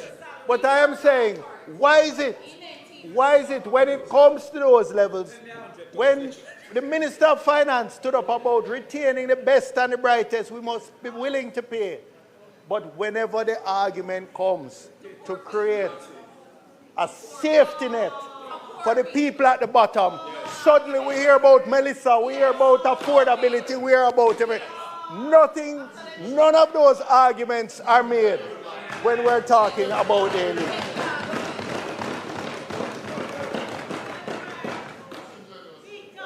So, Mr. Speaker, promises were made on political platforms.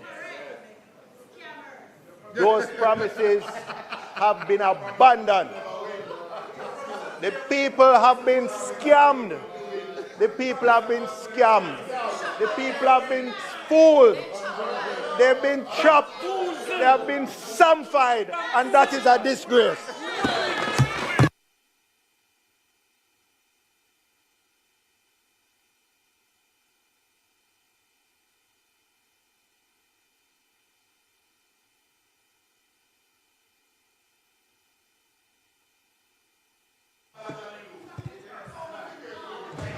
Member from St. Elizabeth, Northeastern.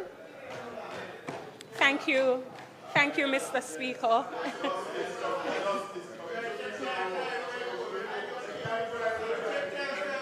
Don't worry.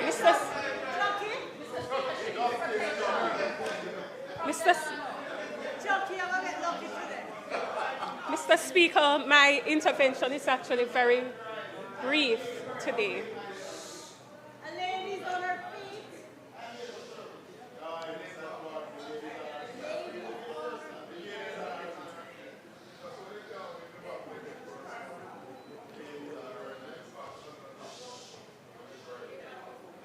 Mr. Speaker, I wish to start by making it very clear.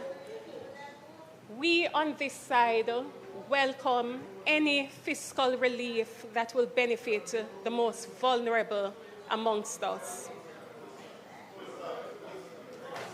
But I also believe, Mr. Speaker, that it is important that we inject a healthy dose of reality in this House.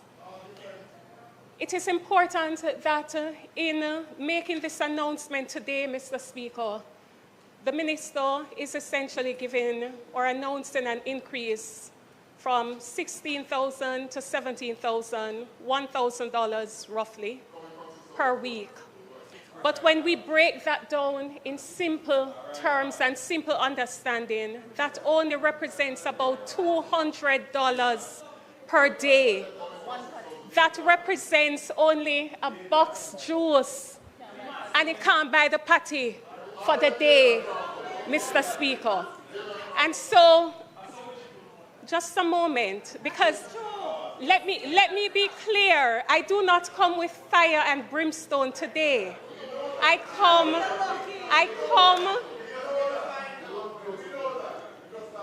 come from a place of concern as one who springs from the bowels of society. And so I understand,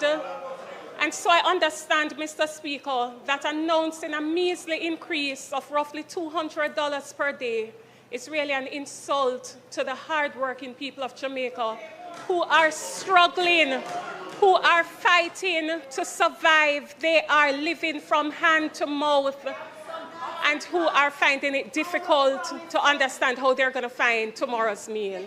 And so I come to you today, Mr. Speaker, from a place of concern. And against that background, I have two questions, and I hope that the Minister might be prepared to provide an answer that is satisfactory. My first question, Mr. Speaker, is the Minister prepared to consider tying the increase in minimum wage to the Consumer Price Index, the CPI, which would allow for an annual automatic adjustment instead of sporadic or erratic announcements made at election time? And second, and finally, considering the history that we're all too familiar with, where companies have sought to utilize the loopholes in the law by miscategorizing workers as contractors, independent contractors, as opposed to employees, I rise to also ask the question whether the ministry is prepared, or what mechanism is the ministry contemplating to implement so as to provide protection against companies, including security companies, that would seek to miscategorize workers so as to avoid the statutory duties. Thank you, Mr. Speaker.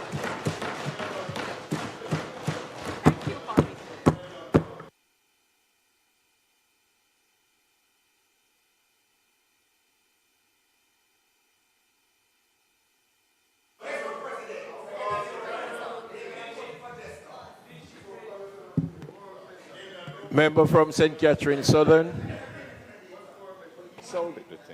Southeastern. Thank you, Mr. Speaker. I rise to make my contribution to this debate from not just professional note, but a personal note, where I have friends who are rebuilding in the West. You use Hurricane Melissa as the reason why you cannot grant this extra $1,000 increase that you promised. But for those who need that extra $200 a day, those who you refused to give the donation money to, but instead spent 1.8 million percent. For those who you will neglect, where NARA is only for major infrastructural projects, where the Solidarity Program sent back $500 million rather than distribute to these people. You are using your contacts, your positions to benefit the wealthy friends among you. But you are using your position today to stop those who are still living under tarpaulins, who know that this is the only way they may help get some help to rebuild. Point of order. Mr. Speaker, Turn the mic. Turn the mic on. Turn the mic on. I rise at a point of order. There are certain things that are allowable in a debate. They are held in Standing Order number 16, which speaks the content of speeches. One, the point of order is firstly that the speaker is being repetitious. And the point, yes, the member from Eastern Westmoreland raised a point that is being repeated by the member from St. Catherine. That's the first thing. The second point of order has to do with ascribing motive, which the member should never do. There is absolutely no need for a parliamentary debate to sink to the level where motive is being ascribed. Do not do it. All of us sit in this house. The motive that you tried to ascribe was about why it was being done and who it was being done for. So, no, don't do that. Those are my points of order. Point of order accepted. Member, you may continue. Point of order accepted. You may continue. So please adjust your speech. Record, Mr. Speaker, the banter coming from across the aisle was pointed towards Melissa being the cause. Hold a minute, member. You're rising. What we continue to do is explain out all of the things that we're seeing and then say, okay, no. You just ruled. You ruled, it was clear, move on. Don't repeat and then move on. Move on.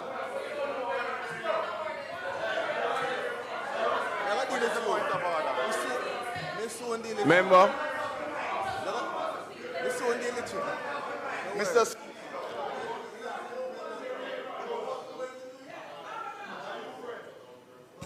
Member from St. Catherine.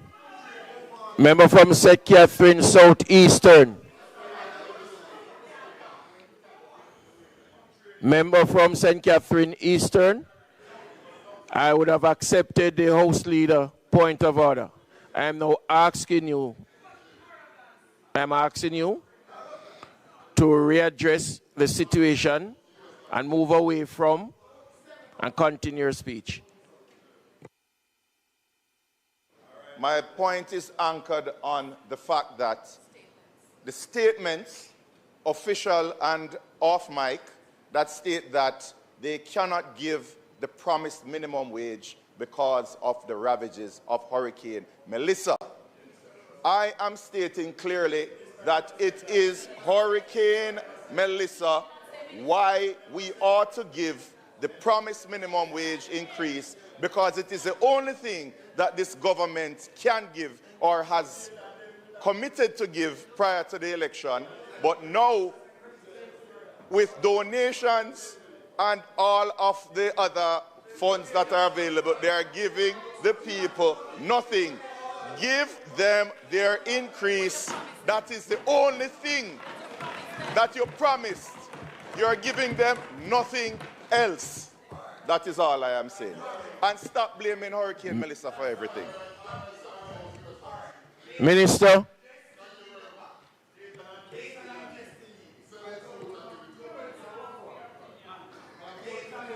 Well, Mr. Speaker, I must say that I am encouraged. I'm encouraged by the rigor and the passion of the conversation. I would have only hoped that we would have had more substantive responses, and we would not have allowed ourselves. We wouldn't have allowed ourselves to use this time when it's really about the people of Jamaica to jump into political debate.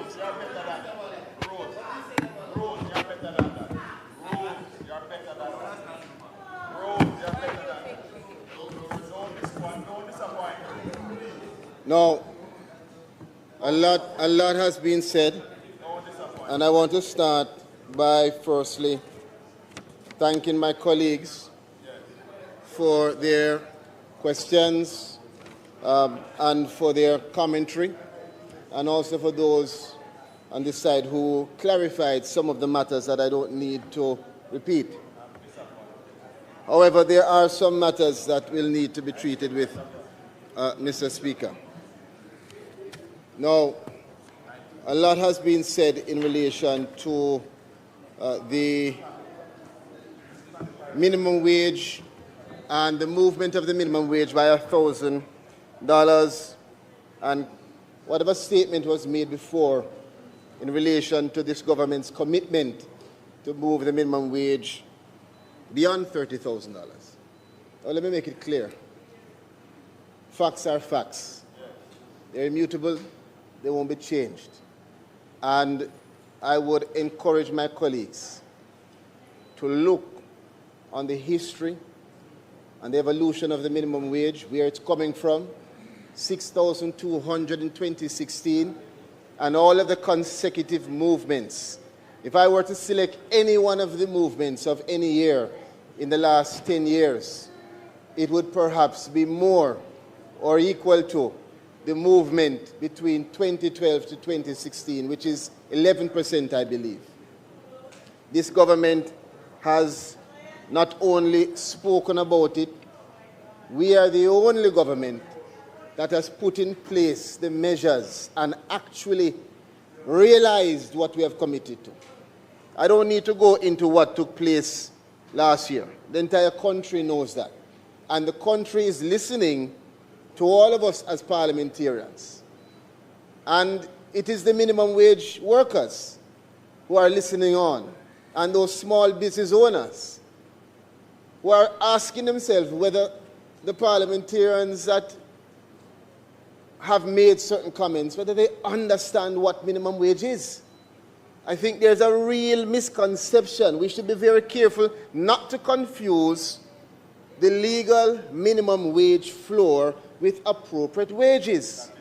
And it is clear to me that colleagues on that side either do not understand or understand, but are choosing to make comments as political conjecture.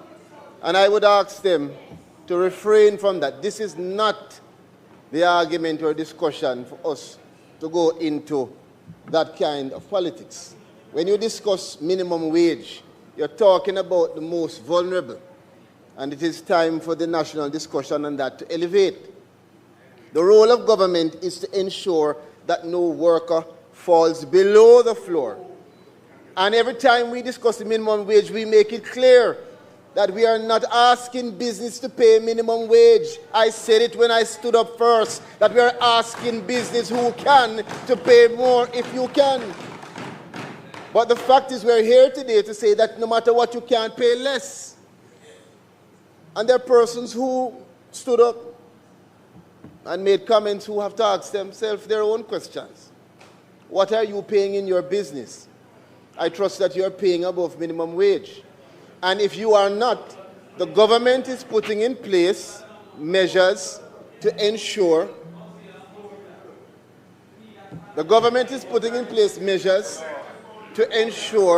that we protect the workers. Mr. Speaker,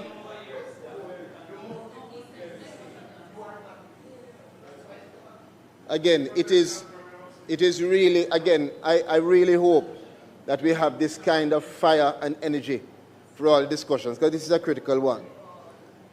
Let me go into the comments that were made in terms of one by one. The opposition spokesperson said that it was an election promise woefully lacking, and no mention of increase in the special benefits. Again, as I said before, it is this government's responsibility not just to speak to minimum wages for our workers, but we also have to balance the responsibility of our small business owners to be able to pay the minimum wage. And that is actually the comment that was made when we spoke to the minimum wage moving up by 1,000 on this round, because we understand what has taken place in the West and the impact it has had on workers and on business. And to balance that, it was found to be appropriate that this is the formula for the first stage of our movement towards greater minimum wage. Of note, the Minimum Wage Commission also that has been brought up has given their full commitment to the statements made by the Prime Minister and this government. Matter of fact, I can say, and I've said it before, that the Minimum Wage Commission is already on the journey exploring the movement from minimum to livable wage. We are already on that journey. And it is well known by all of us as parliamentarians. It's a discussion that I have had here. We have stated it, and we continue to do that work. Matter of fact, I also raised that we have a tripartite relationship between government, employers, and our unions representing the workers. And in that organization of the Labour Advisory Council, we continue to have conversation around the rigorous movement of the minimum wage and how we're going to balance the efforts of our business owners to be able to pay. So, Mr. Speaker, this government is not simply raising the minimum wage. We have taken a number of comprehensive steps, including increasing minimum wage consistently to ensure that Jamaican workers are protected, to ensure that we can continue to have the lowest unemployment that we've ever had in the country, the highest business investor confidence that we've ever had in the country. Mr. Speaker, I heard the member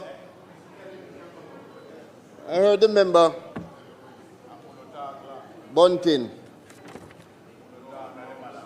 from South, what is it? South Manchester, my apologies, speak to the salaries. Mr. Speaker, it was very unfortunate that of any member here, that a member from South Manchester it is, would seek to bring up salaries. You were a former advisor of the Prime Minister,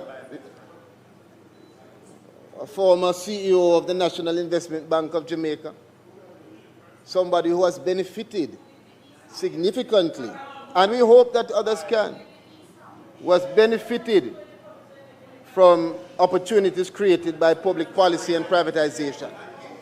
And the reality is, Mr. Bunting, that you could speak about salaries as if it should not be moved, because you may not have needed it. But for persons who are being objective, and for persons who want development in the country, there's no contest to what this country requires, and no contest to what the government has done. No point of it. Minister.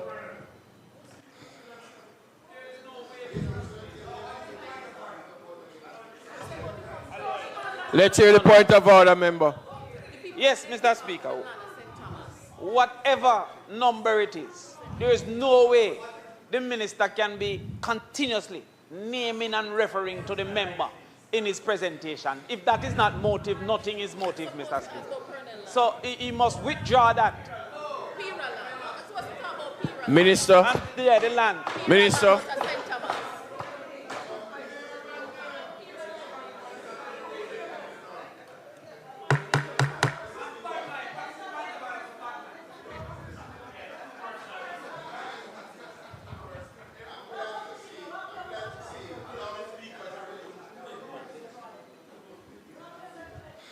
One of the things that your mic is not on.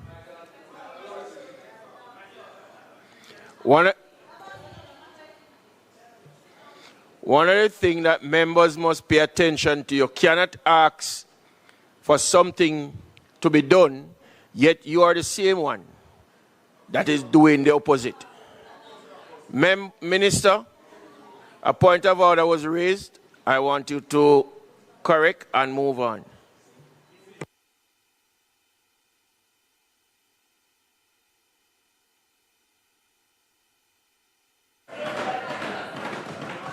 Thank you, Mr. Speaker. Thank you, Mr. Speaker. I'm not sure what it is I'll be correcting. I said the name and then I said the actual was South Manchester. That's the only thing I could correct. There's nothing else for me to correct. I want to also refer to the comments that were made in relation to tourism workers. And just to indicate, in the responses from the opposition, you would have noted, Mr. Speaker, that you had separate speakers asking or making comments about special conditions in separate sectors. That is exactly the reason why this government's policy is for a fair and equitable minimum wage floor that is national, so that it doesn't lead to what we saw a while ago, which is not that we don't believe that workers require more, but the national minimum wage, in my opinion, is not perhaps the mechanism to treat with the increase in wages that will be required in tourism or in other sectors. There are other ways that we can deal with providing more for those workers. As it is now, if we were to adopt that, it would lead to what we saw a while ago. Simply, you'd have different sectors asking for the same special conditions. And that is not the principle or the policy of this government. Matter of fact, we have moved towards a level, fair playing field, even including industrial security guards. Mr. Speaker, those things are better pursued by collective bargaining and service charge protections, as well as the labor market competition. That is why you have competition in this fair market. People are able to pay more if they are able to compete. Mr. Speaker, a matter was raised in relation to the independent contractors, and it is this government that has treated with that the most. Matter of fact, we've dealt with it across the government in terms of civil servants, and we continue at the Ministry of Labour to have several seminars, to have our enforcements, our inspectorates that are dealing with the independent contractor issues that we've seen across various sectors. We, however, do recognize the concern, and so we've made it clear that independent contracting is not the problem. It is how it is used and how it is abused. And we continue to do our monitoring and enforcement in that regard. As a matter relating to the consideration of trying to tie the minimum wage to CPI, that is a part of the formulation in the discussion around moving to livable wage. So a part of what the Minimum Wage Commission is discussing is about the various formulas and what could work in moving the country towards a livable wage. There's also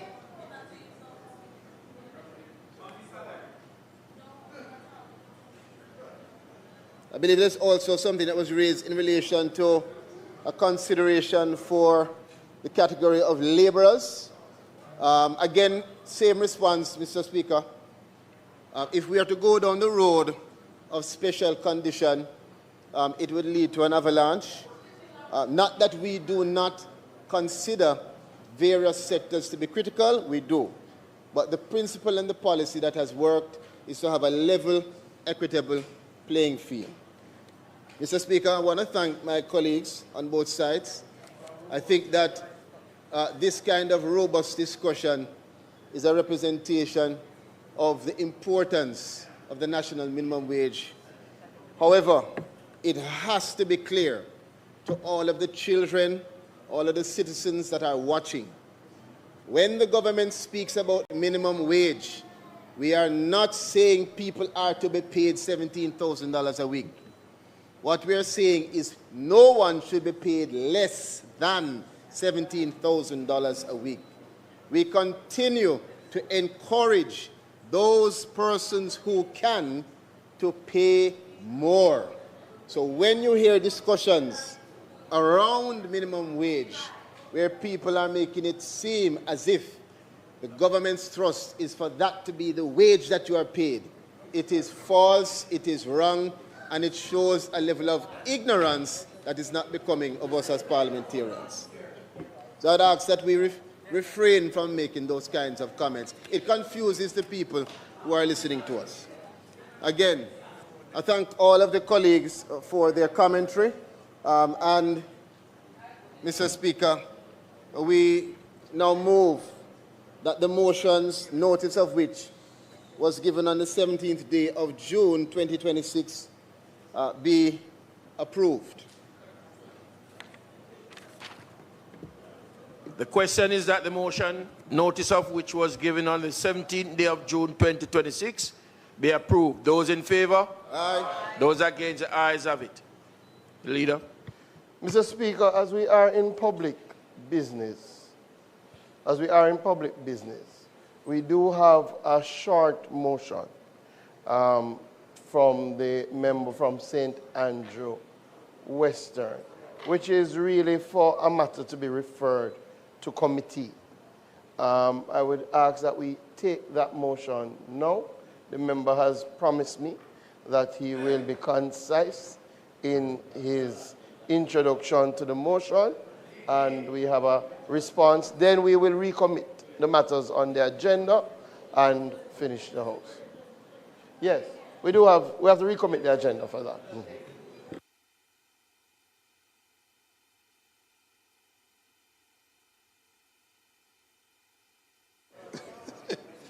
Inflaming a situation. Mr. Speaker, on the 5th day of May 2026, I gave notice of private member motion listed at number 9 on the order of business today. Mr. Speaker, the situation regarding the cement, the shortage of cement in Jamaica, has somewhat subsided for the moment. But the fact is, there are many issues still outstanding that I believe needs to be discussed and to be aired. It is the reason the motion specifically calls for that this matter be sent to the Economy and Production Committee so that we can have a full-blown hearing on a range of issues affecting the industry. The issue of the matter of the mechanism for monitoring, data on the sector, investment in the sector, is including logistics and investments in the distribution network are all salient issues. We also need to be considering whether at this time, given what is ahead of us, the recovery in Jamaica, that we are making sufficient planning to ensure that we don't suffer the shocks and shortages that we have suffered in recent past. I think, Mr. Speaker, that this motion, though it is not as urgent as it was 3 months ago, it is still a matter deserving of urgent attention because we have now to plan not just for the immediate 6 months, for which there has been an emergency allocation, but for the period ahead, especially in the recovery and reconstruction period. And I think the matter therefore asks members to consider supporting the motion that it goes to the Economy and Production Committee.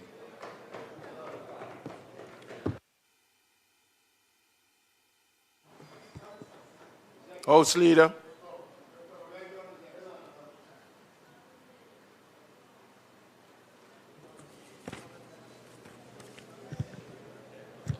Mr. Speaker, I rise, of course, to respond to the private member's motion brought by the member from St. Andrew Western concerning the current cement supply situation. But to be concise, I will just reduce my statement to the following.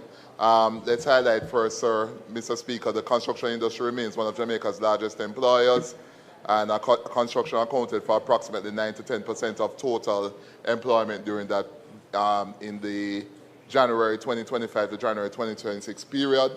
So while construction would be the sector most directly affected by a significant supply shock, spillover effects could also be felt in transportation, storage, wholesale, retail trade, manufacturing, and so on.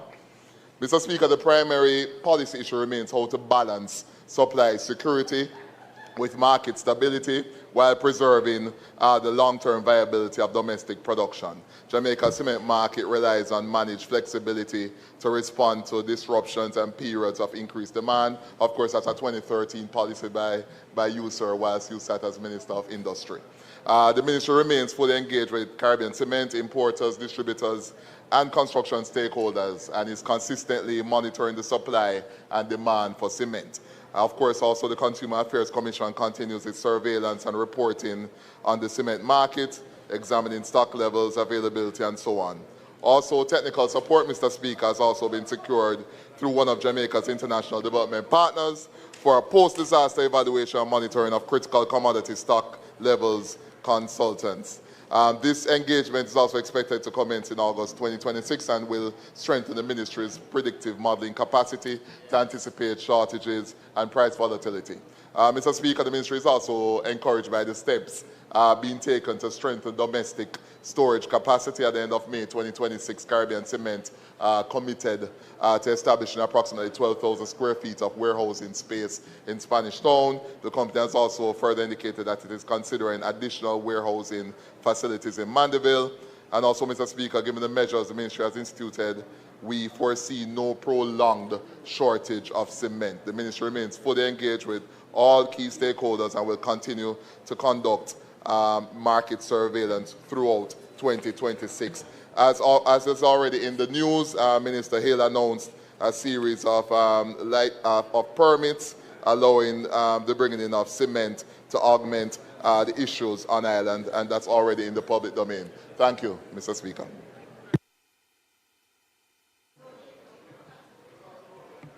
Yeah, Mr. Speaker, I move that the motion be adopted.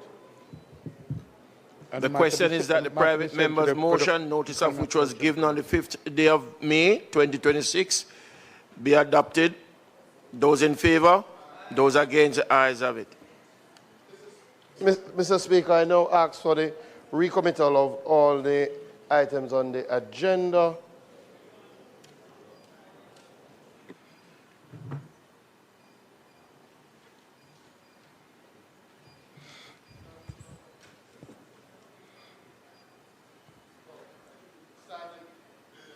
Starting from announcements.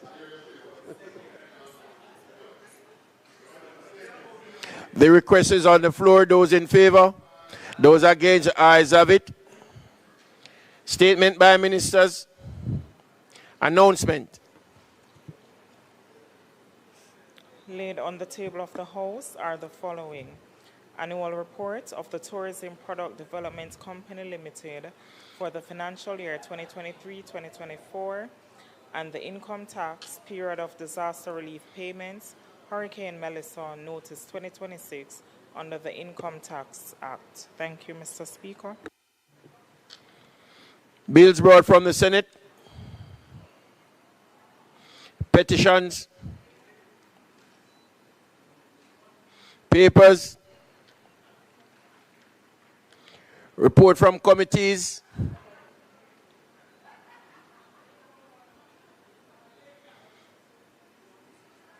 Notices of motion given orally.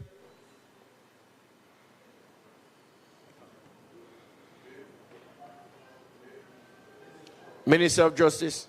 Mr. Speaker, I beg to give notice that at the next meeting of the House, I will move to introduce and have read the first time a bill shortly entitled the Mediation Act 2026. I further beg to give notice that at a later stage today, I will move for the suspension of the standing orders to enable me to take first reading of the bill.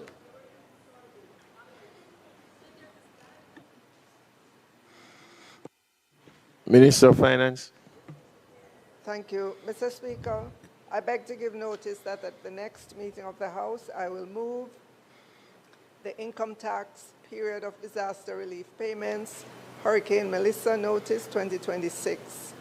Whereas Section 51C(4)(c) of the Income Tax Act, hereinafter referred to as the Act, provides that with effect from November 1, 2025, any payment within a period specified by notice made by the Minister and published in the Gazette, not exceeding in aggregate $200,000 or such other sum as may be prescribed by the Minister by order, subject to affirmative resolution by the House of Representatives, which is paid by an employer to an employee for personal recovery and welfare due to loss or damage suffered from the effects of a public disaster, declared by proclamation made by the Governor General in respect of any event referred to in Section 22C of the Constitution of Jamaica, or a hazard which is the subject of an order under Section 26 of the Disaster Risk Management Act,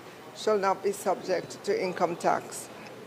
And whereas Section 26(1) of the Disaster Risk Management Act provides that where the office reports to the Minister that any part of Jamaica appears to be threatened with or affected by a natural or anthropogenic hazard, and that measures apart from or in addition to those specifically provided for in the Act should be taken promptly.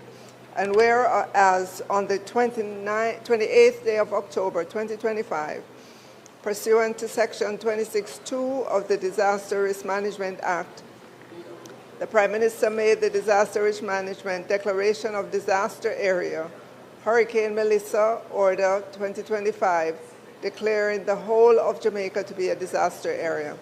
And whereas since the making of that order, Hurricane Melissa has impacted Jamaica, resulting in loss and damage to the health and safety of person and to property. Now therefore, in exercise of the power conferred upon the Minister by Section 5 of the Income Tax Act, the following notice is hereby given. 1. This notice may be cited as the income tax period of disaster relief payments, Hurricane Melissa, Notice 2026. 2. The period commencing the first day of November 2025 and ending on the 31st day of March 2026 shall be deemed to be a specified period wherein any payment not exceeding in the aggregate $200,000 made by an employer to an employee for personal recovery due to loss or damage suffered from the effects of Hurricane Melissa shall not be subject to income tax. Thank you, Mr. Speaker. Member from Clarendon Northern. Yes, Mr. Speaker, I beg to give notice that at the next meeting of the House, I will move the following motion. Whereas Leonard Percival Howell, born on the 16th of June 1898, is historically and widely regarded as a foundational pioneer and father of the Rastafarian movement, a homegrown spiritual, philosophical, cultural movement born out of the Jamaican experience, and whereas the Rastafarian movement has grown from its humble beginnings in Jamaica to exert a profound and far-reaching global influence, shaping international conversations on identity, liberation, spirituality, social justice across Caribbean, Africa, Europe, and the Americas. And whereas Aside from our first national hero, Marcus Mosiah Garvey, few Jamaicans have inspired a cultural and philosophical legacies that stands as one of Jamaica's most enduring and universally recognized contributions to global civilization. And whereas Leonard P. Howell was a visionary anti-colonial thinker whose teachings directly challenged colonial domination, championed Pan-African consciousness, and inspired generations of marginalized people to embrace African identity, dignity, and self-determination. And whereas for the progressive beliefs and advocacy for humanity and worth of black people, Leonard P. Howell endured severe state-sponsored harassment, unwarranted imprisonment, institutionalized vilification, and sustained efforts to silence his message, paying a heavy personal price for the liberties and cultural identity Jamaicans enjoy today.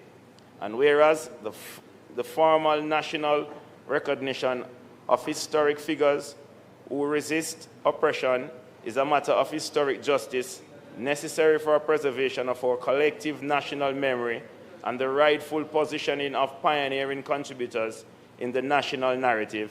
And whereas the designation of a National Day of Recognition is distinct from a public holiday and serves as a solemn educational and cultural marker for our nation, be it resolved that this Honourable House voice its support for and call upon the Government of Jamaica to formally designate June 16 as the National Day of Recognition for Leonard Percival Howell, to ensure his courage, sacrifice, and foundational contribution to Jamaican history and global culture are afforded the prominence they deserve.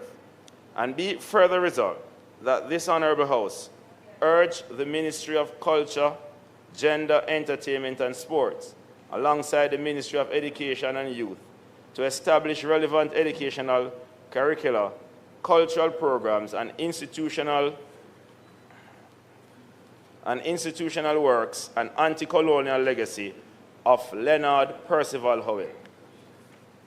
Thank you.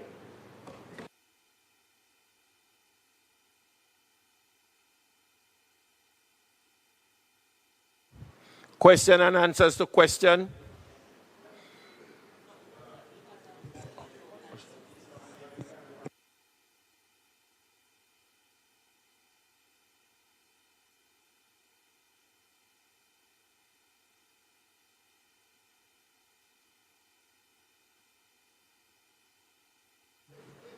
Motion that may be made at the commencement of public business requiring notice.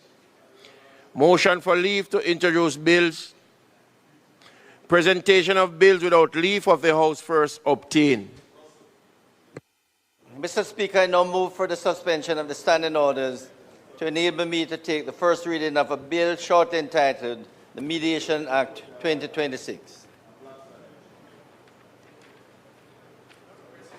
The request is on the floor. Those in favor?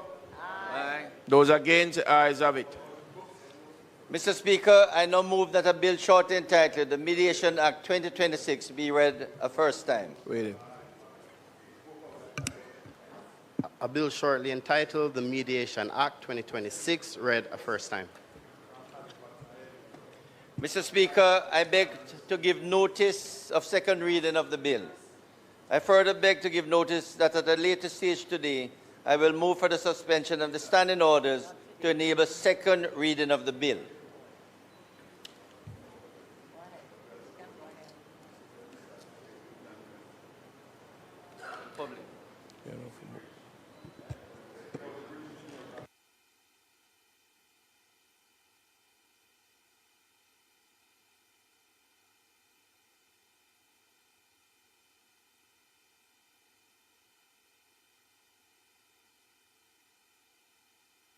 Minister, is it your intention to commence the debate now, or?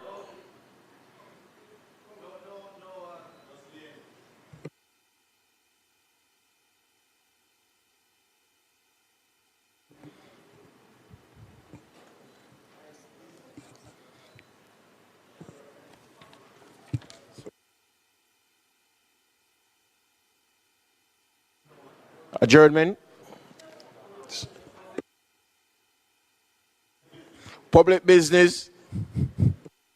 Move for the suspension of the standing orders to enable me to take second reading of the bill.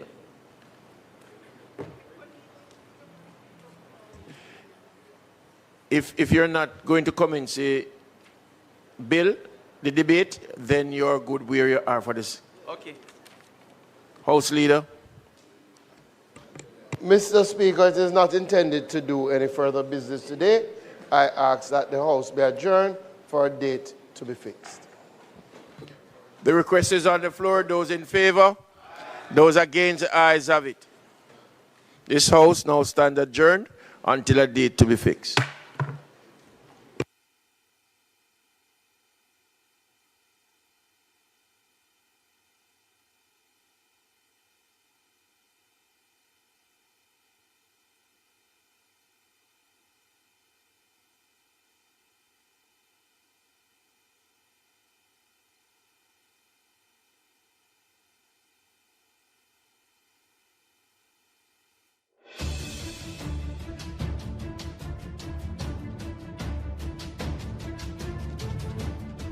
Chat, big up on yourself here.